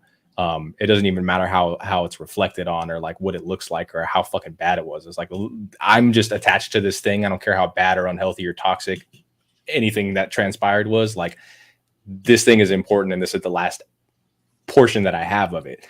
So that's one aspect of it. And I think the other side is, or another aspect is, that feeling that pain and allowing it to actualize in a way that feels so intense and feels so powerful, I think offers a level of validation to the experience. And I think it validates and qualifies when you have those moments of doubt, like, oh man, we did talk about fucking kids. We did talk about marriage. And you're like, it was everything a lie. Like you were saying, you can fall into that trap. It's like, no, it's not. And it's important that it feels so bad because it was so honest and it was so intimate and it meant so much to me that like, it's necessary. Like it's necessary for you to like validate that you're not a crazy person, that you did go through this fucking thing. And I mean, even on a smaller scale or in a slightly different light, like when Andy's dog fucking passed away, she had a dog before my dog passed away, and we're so fucking close, like had such a crazy relationship that just didn't seem like it was just like person and dog. Like it was unfucking canny how close these guys were. And he fucking passed away, and immediately it's like your memory gets like blurred, and you're like, man, am I like a piece of shit? Because I already don't remember certain things. Like he's already fading in my head, and I feel so guilty because it's like, am I convincing myself how important this relationship was? Like, was it not that important? Am I like adding flavor to it that wasn't actually there, that didn't actually exist? And it's such a fucking losing game. It's like, and so I've fortunately been able to be the third party that has like seen them, and I'm able to like tell her like, no, like the reason it hurts so bad is because you know how important it was. You felt it, like you had him physically with you. You know what that feels like, and that's why it hurts so bad.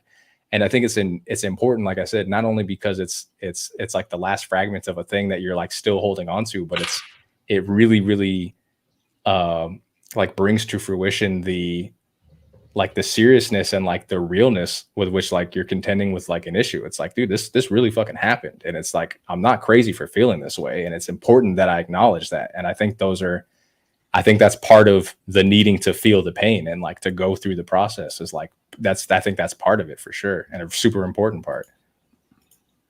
Yeah. I mean, fuck. I mean, that hits the nail right on the head, in my opinion. But I actually just went through that today about am I a piece of shit because I'm not remembering how this felt? And I thought to myself, like, wow, am I? And I'm like, nah, but some time has gone by, and it's easy to forget those things, those types of things. Yeah, that's crazy. That's crazy. And it's not consistent, right? Like I'll have a week, 2 weeks go by. I haven't thought about it really. And I'm like, man, that's crazy. Like, am I fucking over it? Like, is this like the next stage of grief? And then I'll just be like sitting there, not thinking about anything. And I just fucking break down crying.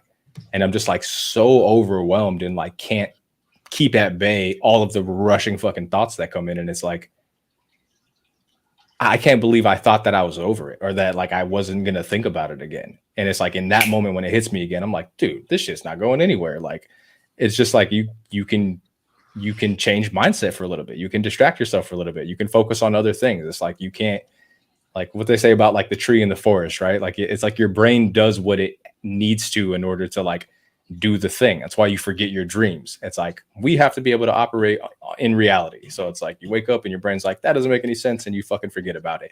And I think with something like a grief or loss so large, it's like in order for me to be able to feed myself or go to work, it's like I can't focus on it at the forefront of my brain the way that it probably deserves to, because like I just wouldn't do anything. I just like wouldn't get up. And I think this goes back to what, it's interesting too, is we talked about food being the usually the first step right after somebody passes, or like the first thing that people attempt to offer. And similarly, like when we went through that, you know, I think a day or two went by and my sister came by and my brother came by and they brought fucking Thai food, and the next group of people brought some other food. And I think why it was so important was like, it was the last thing I was thinking about. I didn't want to like worry about picking fucking what to eat. Like it was so trivial, but it's like you go so long not eating. Like at some point you're like, dude, I fucking physically just need to eat something. And thank God there's just some stuff already like ready to eat in the fridge. And it made me think about other cultures that are like really well known for that. You know, like when fucking Peter passed away, like, dude, I think it was like one day for, I think like an entire, I don't know, fucking 14 days or something, that every day somebody brought over a whole fucking batch of food. And so the family just didn't have to think about anything. And just like, it doesn't say you're going to be okay. It doesn't say you're going to get over it. It doesn't say don't go through it. It's just like, it's like a fucking a food hug from the outside. You know what I mean? And like, Yeah. And I wonder if I like, not that it's deliberate like line that I drew from one to the other, but like I wonder if that's instinctively part of like my gravitation toward like the wanting to cook, is like there's some comforting and like therapeutic element to it that I like recognize as beneficial. You know what I mean? Like whether I'm like thinking about it consciously or not. Yeah, and that's what I was gonna say. Whether, I mean, it probably does play a huge part in it, and it's just like subconsciously you're like, oh, but your reasoning behind it is like, I need to do this in order to survive, type of thing. Whereas in both natures, you do essentially need it to survive, right? Because to get past the grief, so you're no longer in this fucking hellhole of just depression, but at the same time it's like, oh, you know, I'm gonna learn how to cook the things that I like how to cook, and you know, saving money and this and that, you know, like it's just a lot. And that's a perfect day, man. I can't wait till you can fucking pick me a steak, Bro. It's gonna be lit, dog. I just cooked my mom steak and fettuccine for Mother's Day. Bro, my second steak was so much better, but it was so well done. Oh my god, I would have left. It was better in that it was all well done. The fact that it was consistent all the way through. Yeah. That first if you would have served, bro, you would have served that. If you serve me a well done steak, bro, actually, if it's the first steak that you make for me and it's well done, I'll eat it. I'll tell you, would have ate the well done over the liver spotted other one I made, bro. That shit was crazy. You good, Korpsx? Dude, I'm going through it, bro. Hey, man, we're here with you, dog. You want to chat about it or what? Well, because you know I'm still both of y'all motherfuckers indulging, and I can't even. Willpower, baby, willpower. Just a little off the top. It's like the poem says. It's like, if I let out my sorrows, I'll set the world aflame. Lucky for you, my guy. We've been on fire out here. Like there's been like a funny fucking, there's like been a funny thing going around Instagram too lately. Like, you don't know how much hell I went through to become this peaceful. And it's like, boy, y'all have no fucking clue. Like, I have been on fire in front of like I'm on fire. And none of you even know. Like, you know what I mean? Like, I'm ablaze right now. And none of you motherfuckers know. Like, you know what I mean? Like, I think grief is one of the craziest experiences because it is a silent torment to the mind. It is a silent torment to the body, and it's a silent torment to the soul. And there's a lot of times, like you guys were saying right now, bro, like I can't hear my dad's voice. You know? And it's like, fuck, like, what kind of son am I? You know what I mean? And I've been dealing with this for a while, but it still fucking sucks. Yeah, but we were chatting about it last week too. You know what I mean? And that kind of came up, right? Like, just to give context, because what we were talking about last week is the premise was you win the lottery, 120 million, you do whatever the fuck you want, but you could give it all up to have 1 week with somebody that you lost to bring them back. And would you bring them back? That was the premise of the conversation last week. And each one of us all said no, that we wouldn't. Because we wouldn't want to go through that grief again. And And then actually somebody in Zero's chat asked if I would bring my son back. Like if my son passed away, would I bring him back for a week? And I said no to that as well. It's interesting. I was very curious as to why you wanted to bring this topic back up, but it's crazy the timing of for both of you guys that this would be the topic of conversation tonight. But let me ask you this, Korpsx, because there's not a lot of context behind what you're going through right now. So I'll try and without kind of laying everything out on the table for you. What do you think that the reason that you feel that you're grieving so hard right now, because you already started the grieving process, right? Mhm. You even said it like a couple weeks had gone by, we hadn't communicated at all, and then you got a phone call as recent as last night. And do you think that it was just like a wound being reopened, or something that you thought was no longer going to be there and now it's like right on your plate again?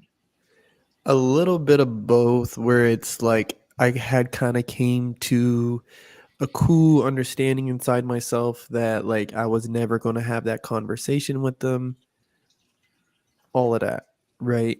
And maybe if she would have texted me 2 weeks, 3 weeks before, I would have been a little different in response.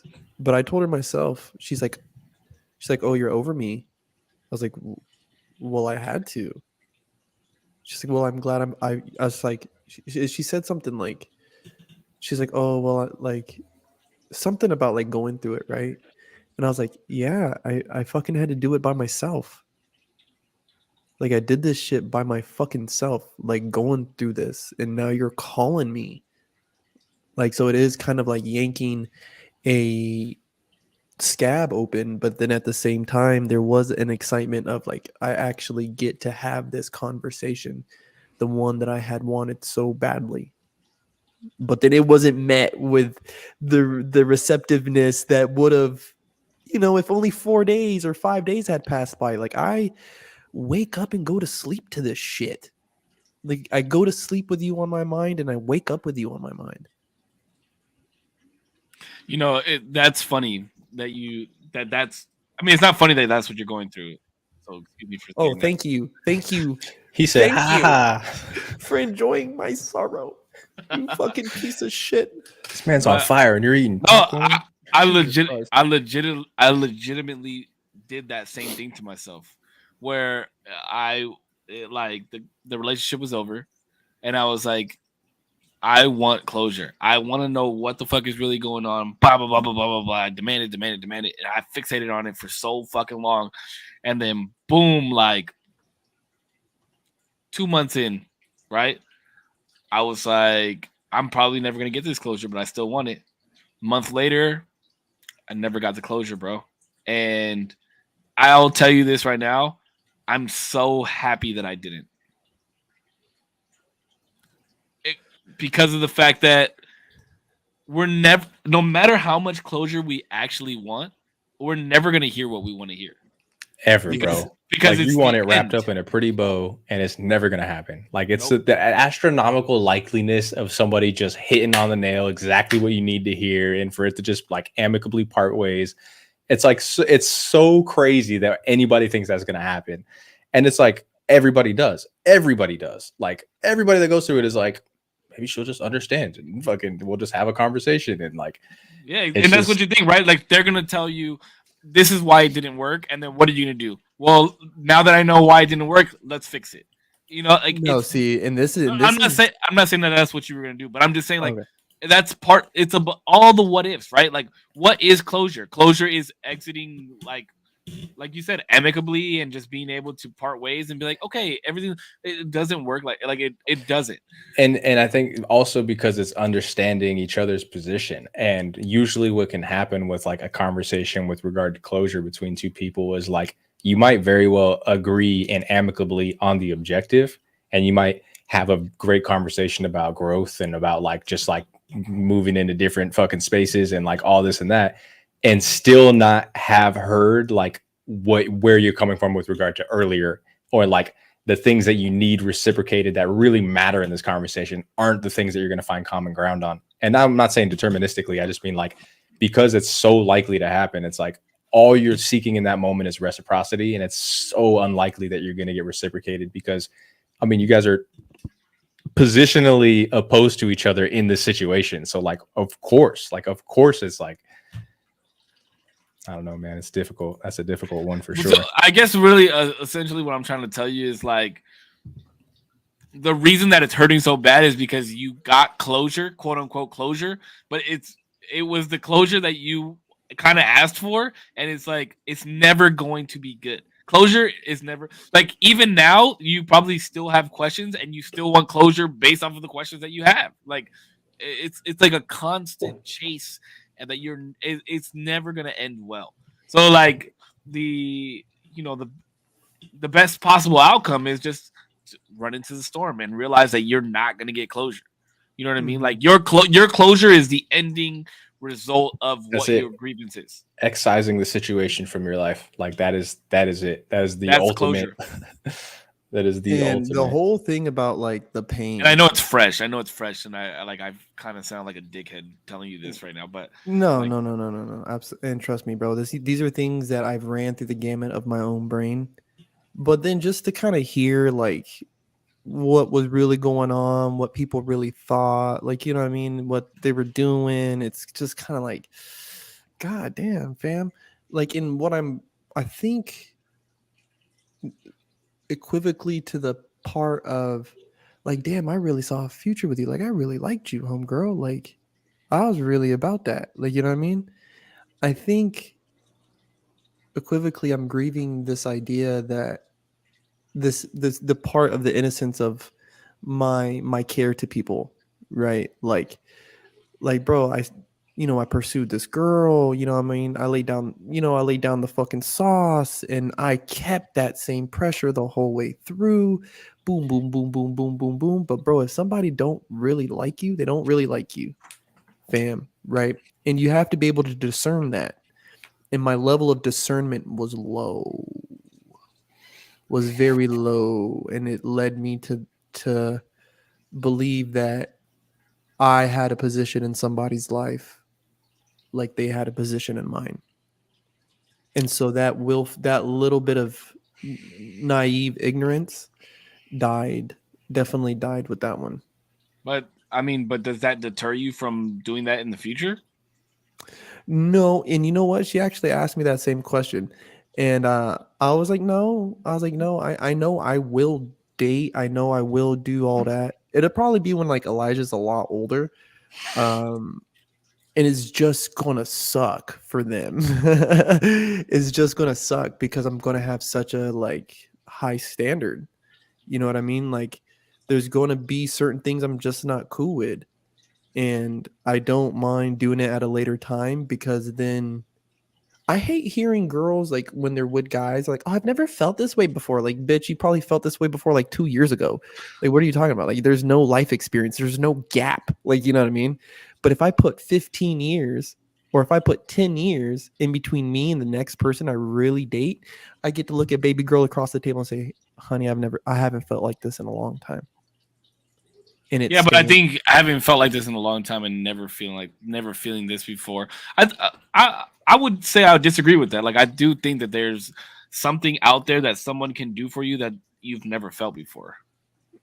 That do not doubt. But I know if I put distance between me now and me 5 years from now, 10 years from now, the statement of I haven't felt this in a long time rings more true. It can be an absolute fact sitting here now saying that about myself 10 years from now. If I stick true to what I'm going to do. Yeah, but now you're putting a time limit on when to date. Yeah, I want to chime in too. So like I think you're correct and it absolutely could play out that way and it could serve you exactly as you anticipate, like the way you just described. I also think because human beings are so complicated and so nuanced and layered and there's just so many aspects to what makes a person and what it eventually like cultivates a relationship. I think there's a time and place and a reality where you meet somebody that changes your perspective on the standards that you have. I think that there's your general philosophy and outlook that you seem to maintain like most of the time. And then I think there's people that call into question those predisposed like ideas that you've come to like conclude. And this isn't even a perfect example, but I had a situation like basically the lady that I'm with now, and we've been together for a long fucking time, but there was a period of time where we weren't technically together, and I was still like telling everybody I was single. And I mean, I was, because we weren't in a relationship, but for all intents and purposes, like I was basically in a relationship. And it's just what we say when we're young, you know. And I was trying to fucking ride the wave, and you know, like fucking have my cake and eat it, and it blew up in my face, and almost lost my fucking best friend out of it. And it was fucking wild. It was just like a wild thing. But fuck, I forgot how we got here. What were we talking about right before I started saying this? The fact that you say you're gonna put distance between your relationships. Like, putting a time frame. So all that shit happened, and my now lady / best friend like completely lost all like trust, because she believed unquestionably that she could trust her instinct, and something told her in her gut that something was off. I quelled her concerns and convinced her that nothing was wrong, and did so because I was justified feeling that I wasn't doing anything wrong. What ended up happening is she learned that she was correct, and she should have trusted herself, and she had an appropriate instinct, and she didn't listen and let me get the better of her. And so it really tarnished her outlook on things, and like her ability to trust and like maintain that kind of relationship, and like develop these new standards like you're describing. And for a while it was warranted, and I had to allow her the ability to process in that way, and I felt that I deserved like a certain level of mistrust because I had earned it. But there came a point where time has passed, we're now operating on a completely different level. We've decided, hey, we're going to give this thing like an actual shot, and now things keep coincidentally being kind of like leveraged against me, or like, you know, from my perspective, thrown in my face or what have you. And it got to a point where I said, look, like, I understand that I did wrong, and that I was in the wrong, and I was in the wrong for a very long time. We're now at a space where I feel like I have earned back some trust, and like I'm doing this thing with you. And if we're really going to do it, like we need to go all in. The same way that you were like, hey, if you're going to do this with me, like you need to go fucking both feet in, like we need to really do it. I said, I need that from you. Like, I understand that I lost it and we're working on it, but like the only way that this is going to work is if you trust me now. And it's a really big fucking thing to ask. And part of me felt guilty for asking, but part of me knew that it was necessary or it wasn't going to work. I was like, dude, if you don't give me back the space to like operate in a way that I feel like allows me to be like an autonomous human being and make my own decisions and determine how I really feel about things, it's never going to work. Like, you can't hold somebody hostage in a relationship, and like you can't just like keep somebody in a box and like they're never going to do anything. It's like I need the ability to go push the envelope and put myself in a situation where I learn for myself what I really value and like what I really, really care about. And it took a lot of conversations and a long time to get there, but like she finally met me there, and like things have been fucking excellent ever since, because like she gave me that. So I think he does genuinely value his relationship, which is coming from somebody that has known Gabe from when he was young and was the way that he was to where he is now. I hear what you guys are saying. But there is nothing but me that's putting this idea down. And I say 5-10 years, whatever. I only throw these times out because I'm looking at what I need to do for myself over a time range, right? Like, yeah. And I know this is going to be a long game, right? And the thing is the reason, and a part of my grief is understanding like everything she did, everything that I did in any relationship I was ever in. And I remember, Cisco, we've talked about this a lot, is I don't blame people for what they do. I ain't worried about what you do, honey. Right? What you did is on you, fam. That's your karma. You hold it. I'm worried about what I'm doing. And so in my grief, I'm just learning like, what did I do wrong? Right? Like what could I have done better? Right? Fair enough. And learning that this idea that I had, this youthful ignorance that I led love with, it wasn't the time for it, right? And just take time. Make sure that you know how to discern.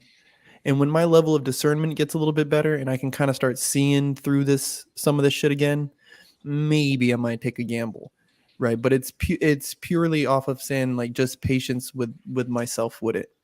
Yeah, and I don't think like I'm not opposed to that idea at all. I don't really have a hang up on the idea that there's like a length of time that you feel is appropriate to like, try to like strive to meet.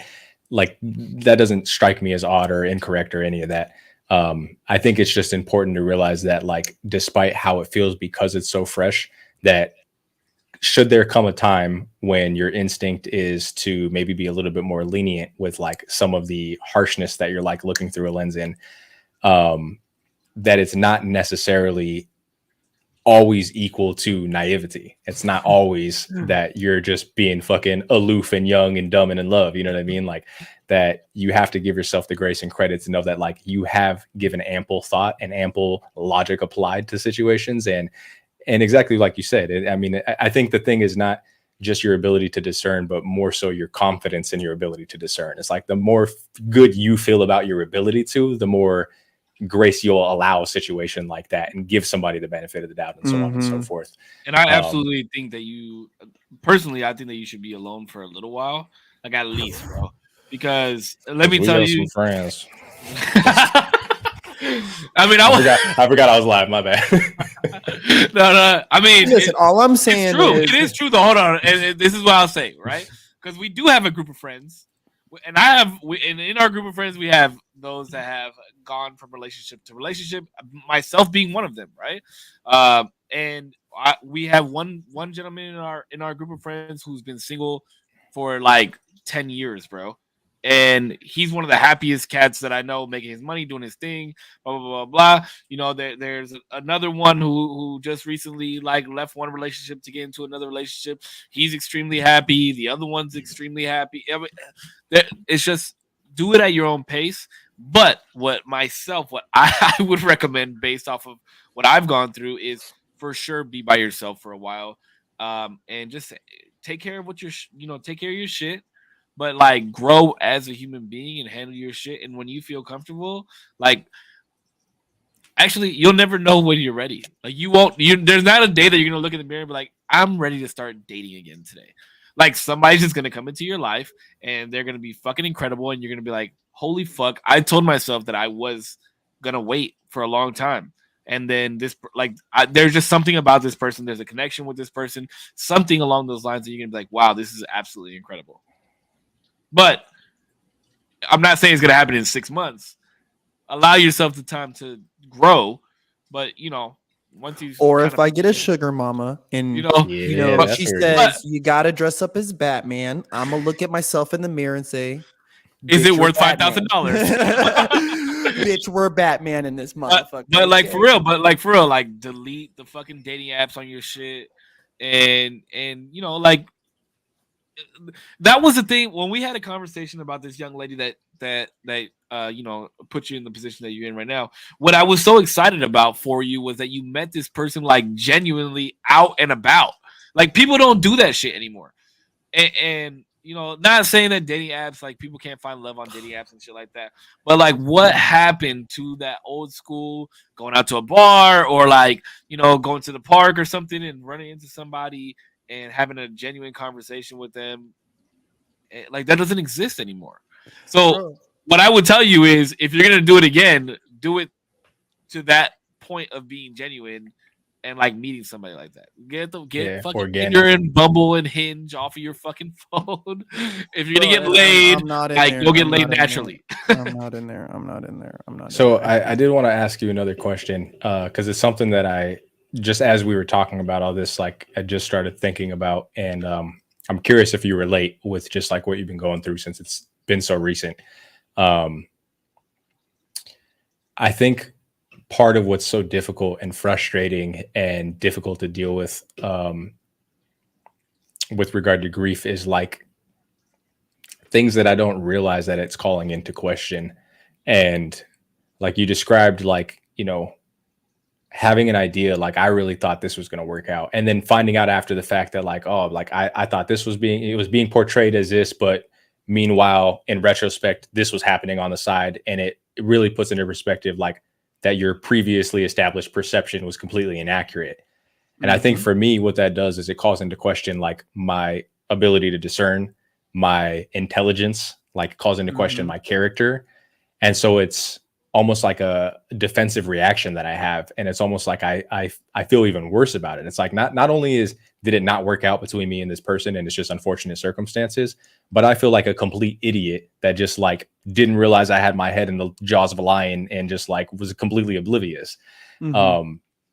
It's something that really fucks with me. It's something that really like, this is a really, really old and small scale example, but I think it illustrates the point.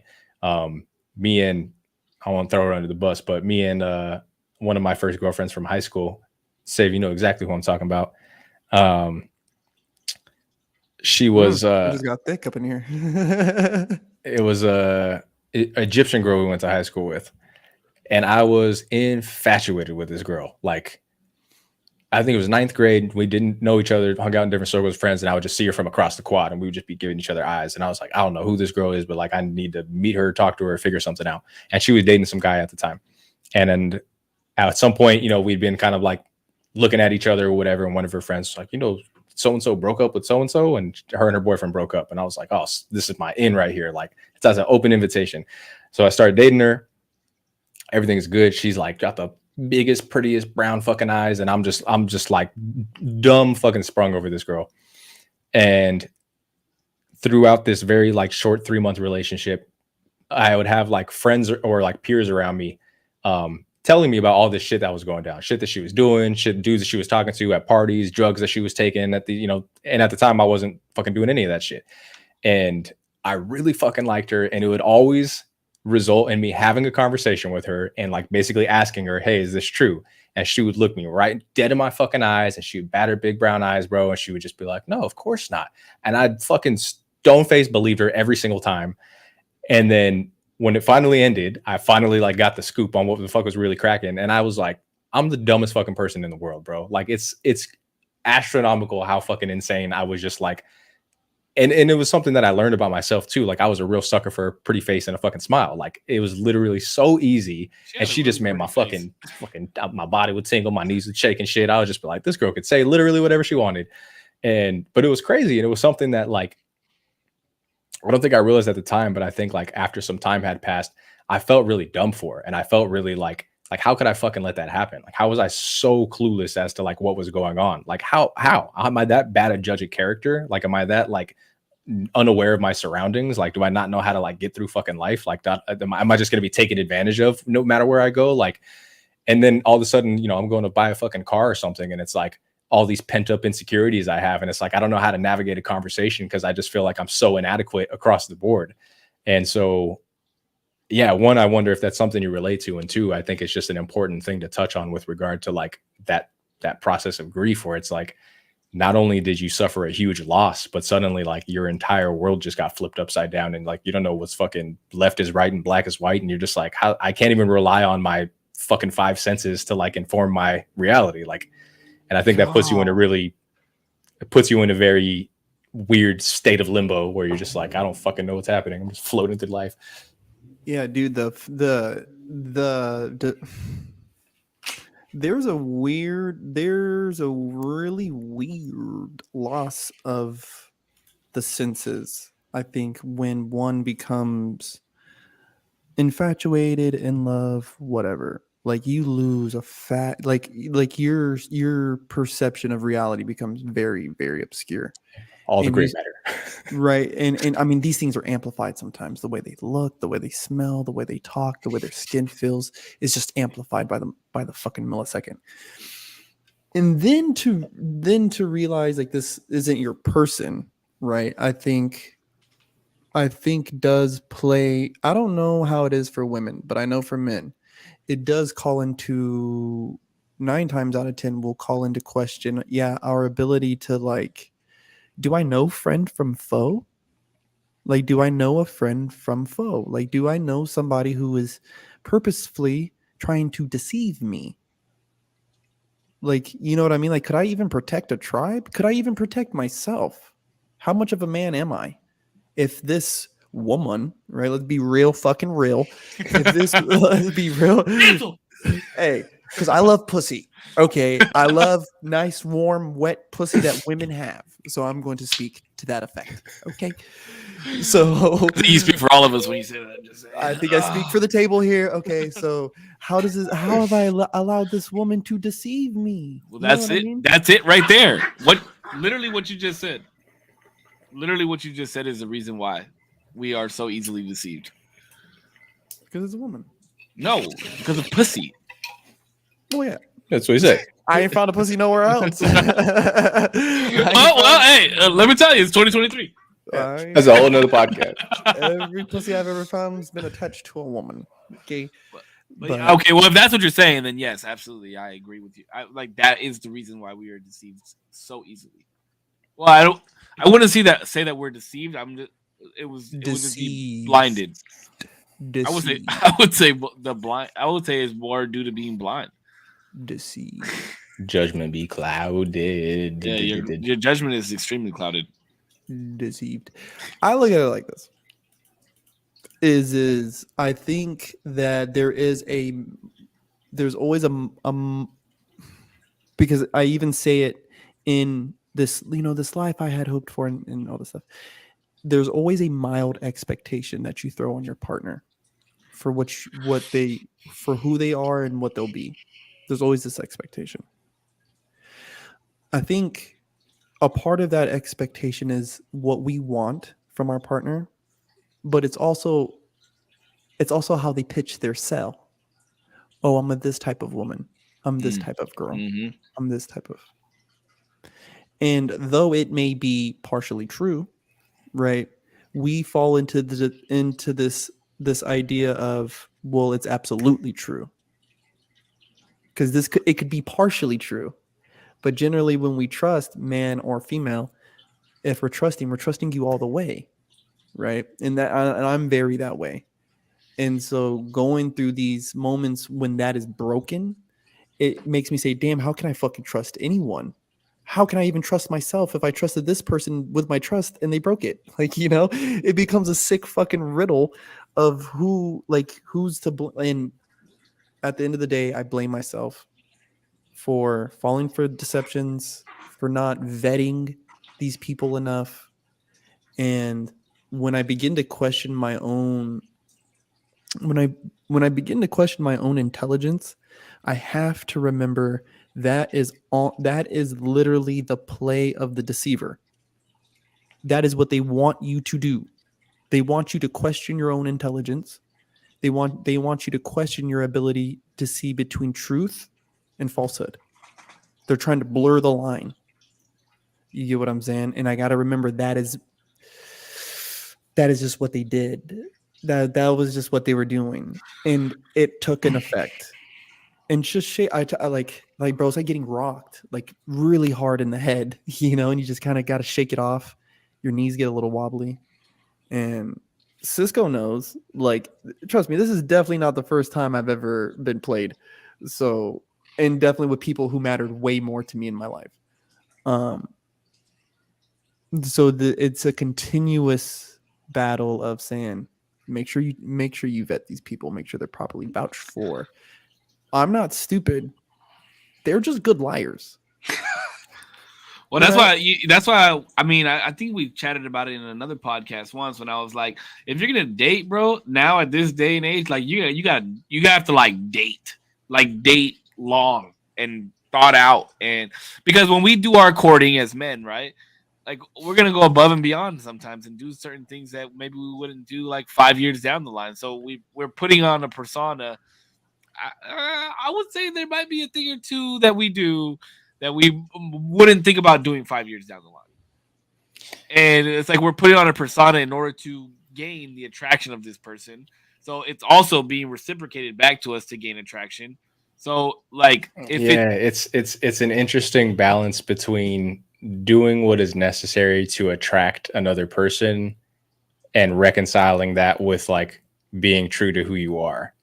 Because it's like going in for an interview, right? It's like you're always going to put on your best show when you're going to an interview. You're not necessarily being disingenuous, but you're like doing the song and dance that you have to do that's fit for this environment. Suit, all this shit, yeah.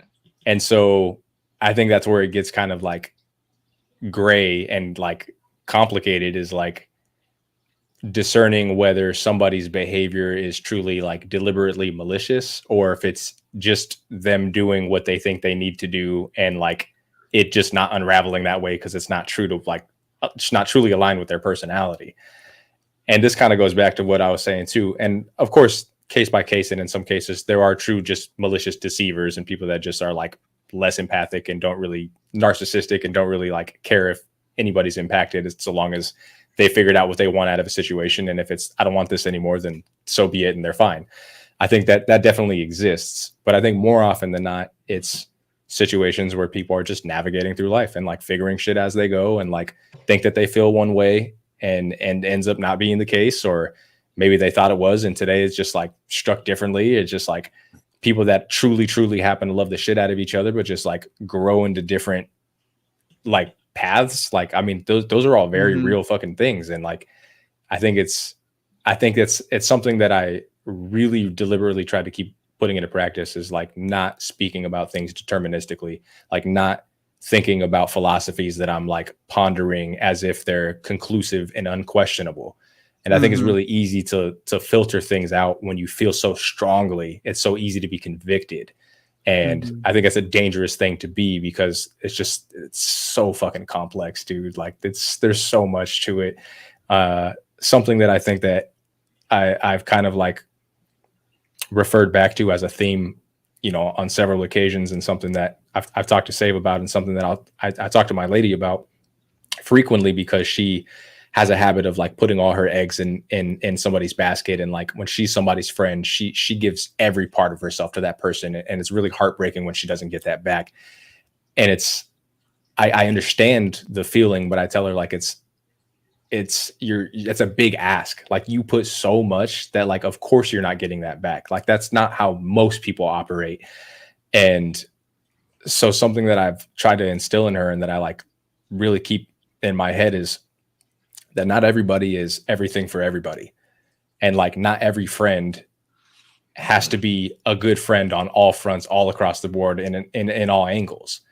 And I have multiple friends now that like serve different purposes. And some of my friends are great conversationalists, but like, I don't like to be around particularly. You know, some of my friends are phenomenal people to go eat with, or like go fucking kick it with, but like are not people that I would ever podcast with. Like some people are hilarious people that have my sense of humor and can get me to laugh for 3 hours, but I would never bring around my girlfriend.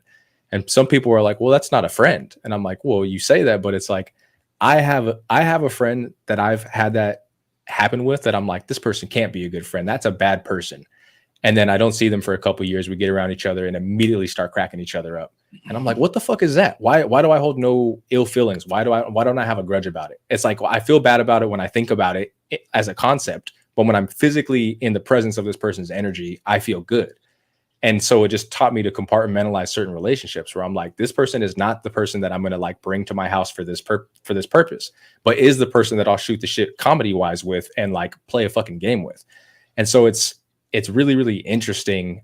And I think it's difficult to do, and not everybody has the ability to do that kind of thing. But I'm very like, you know, someone's like, why are you friends with this guy? He has a problem with a lot of people. Like, I've never been overtly wronged by this person, and he's never had a problem with me. And unless like something is like so treacherous or like so detrimental that like I think it's like not something I want to engage in or be around, then like I kind of give people their fucking like their grace and just allow them to like do what they do the way that they do it. And it's, if that means that it's, you know, they're not necessarily the appropriate party in every single aspect of my life, then like I just acknowledge it for what it is. And I don't think that's for everybody, but it's a really important lesson that I've learned that I really try to remember. It's like, not everybody is everything for everybody. And I think that's really fucking important. And like, some people serve a very specific purpose for a very brief period of time in your life. And like, that's totally okay. And it's all information, and it all guides where you need to be and where you're going to end up. And like, that's the most useful, invaluable thing you can garnish from this life, that you can fucking gather. Like, so I, you know, at the end of the day, it sounds kind of like, oh, like, you know, just like everything is what it's meant to be. I don't even really believe that. I just think that everything is information. And information is power. And I think you can't do wrong with that. And I think it can be dangerous. And I don't think everybody knows how to wield it perfectly every time. So it takes some discipline and some like fucking course correction and some people around you to like really keep you on track. But I think when you get to a point where enough time and space has passed, it's important to leverage those things and to be like, this has informed me now, and I'm only going to operate better for it. Whether that makes me like more scrutinizing when I'm looking at the like characteristics of a relationship, or it's that I know better now what I truly value and what matters to me and what I want out of a relationship. I mean, like he's saying, like we have a friend that, you know, relationship to relationship, finally just got out of one. He's been in relationships as a teenager. And so he's having a whole existential crisis. Like, this guy doesn't know what fucking movies he likes. He doesn't know what music he listens to. He doesn't know what the fuck he would do with his spare time, what hobbies he like, nothing. Everything that he did was attached to this person. And he's just like fucking lost floating through the universe now. And he's like, it's the scariest feeling in the world.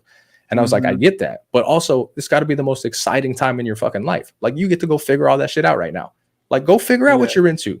Go see what makes you laugh. Go see what makes you, what fills you up. And that's how I felt. There was a lot of the decision making that I was doing for my own life. There was a lot of stuff just stuff like it was, you know, with connected to her. And I think that's what also gave so much power to the idea of this life that we were building, because these discussions were happening.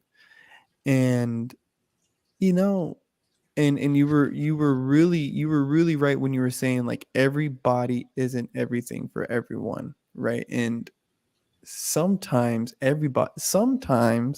somebody can be everything for you at a time.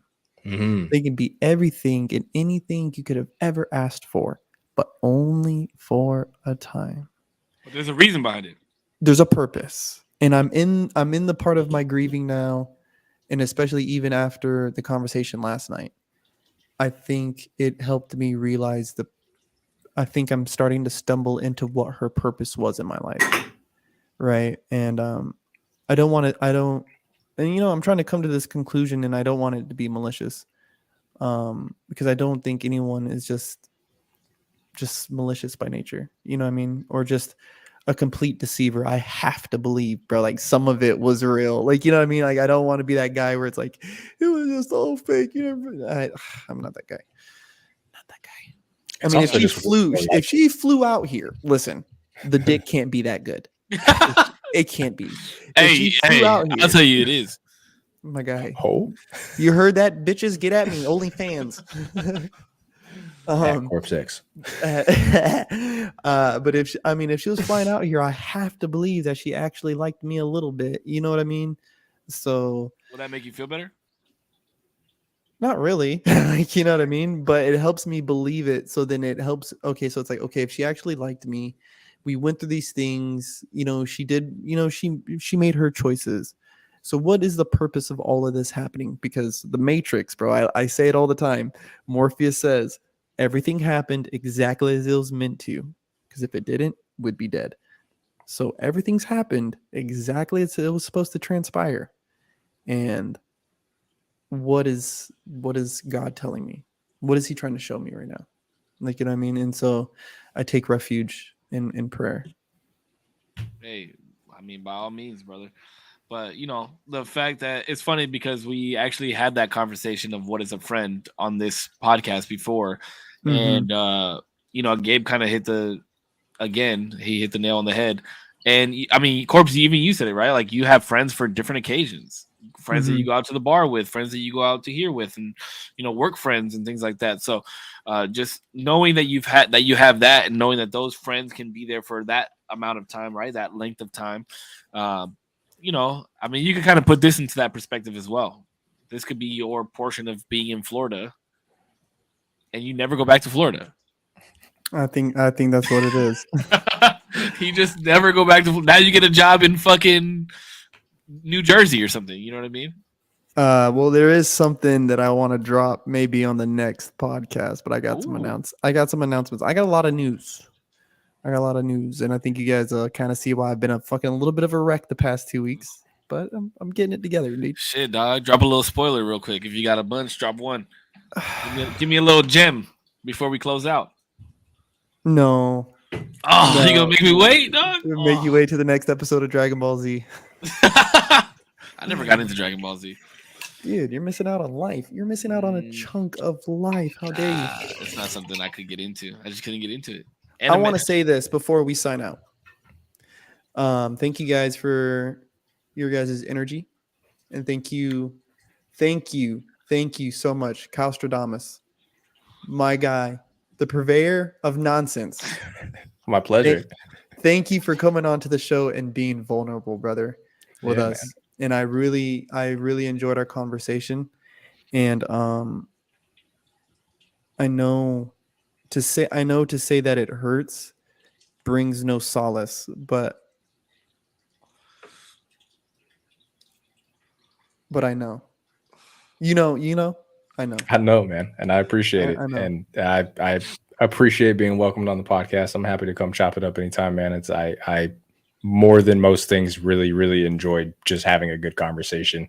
I really enjoy it. I like talking to people. I like listening to different ideas, and I like exploring things that I haven't quite figured out how I feel about myself. So I'm happy to do it. And I appreciate the invite. Yeah, we're going to get you on again with the three of us because Damo, and I like to go at Damo a little hard sometimes because he's a little bit on the younger generation side. So it'd be nice to get your take on conversations that we have with him and that him and I go through, and even on something that, like Korpsx and I have disagreed on certain things before, even delving into, like the fact that Korpsx is a Freemason, things of that nature. Would be fun to do with you as well. So as long as you're definitely open to being back, we would definitely love to have you back on. And what is this, episode 9 now? Episode 9. Damn, so we're on episode 10, bro. Who would have thought we would have made it to episode 10 next week? That's crazy. Who would have thunk it? So in closing, what we normally do, Kaz, if you want to shout out your socials again, let everybody know what you're working on, what can they expect from you in this upcoming year? Not shit. Calstradamus everywhere.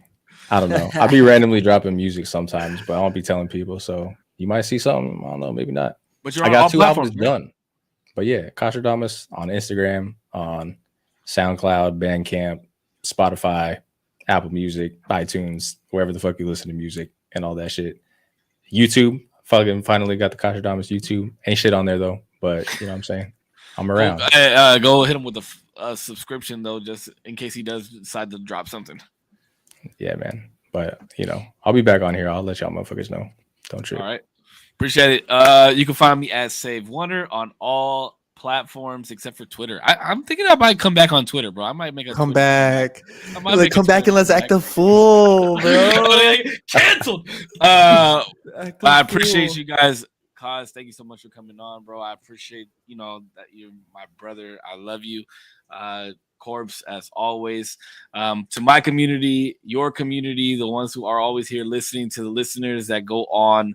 I listen to our podcast through iTunes or through Apple Podcasts. So I don't know what everybody else listens on, but to the listeners at home or people that come back on YouTube or on my streams to rewatch the podcast, I appreciate it. This has been another episode of The Usual Tuesdays from me. So as always, you guys stay healthy, stay happy. I love you guys and keep smiling. Peace. Oh shit, my guy, I love you. I always love your outros. Your host, Big Korpsx, y'all know the deal. KORPSX, Instagram, Twitter, korpscollection.com. Y'all know the drill. We need some new merch, is what I'm saying. Dude, I got a lot of designs. I do want to start signing out with something that I think people can always go with, and this one has always gotten me through tough times, and it's from the Bible. It's Isaiah 6:8, and it says, "For the Lord asked, for whom shall I send, and who will go for us? And I said, here am I, send me." So one day at a time, people. Send me, though. I'll take care of it. Usual Tuesday podcast. Stay motivated out there, you motherfuckers. Peace. Love y'all. Y'all stay up. All right, y'all. Love y'all. All right. Love y'all, bro. Peace.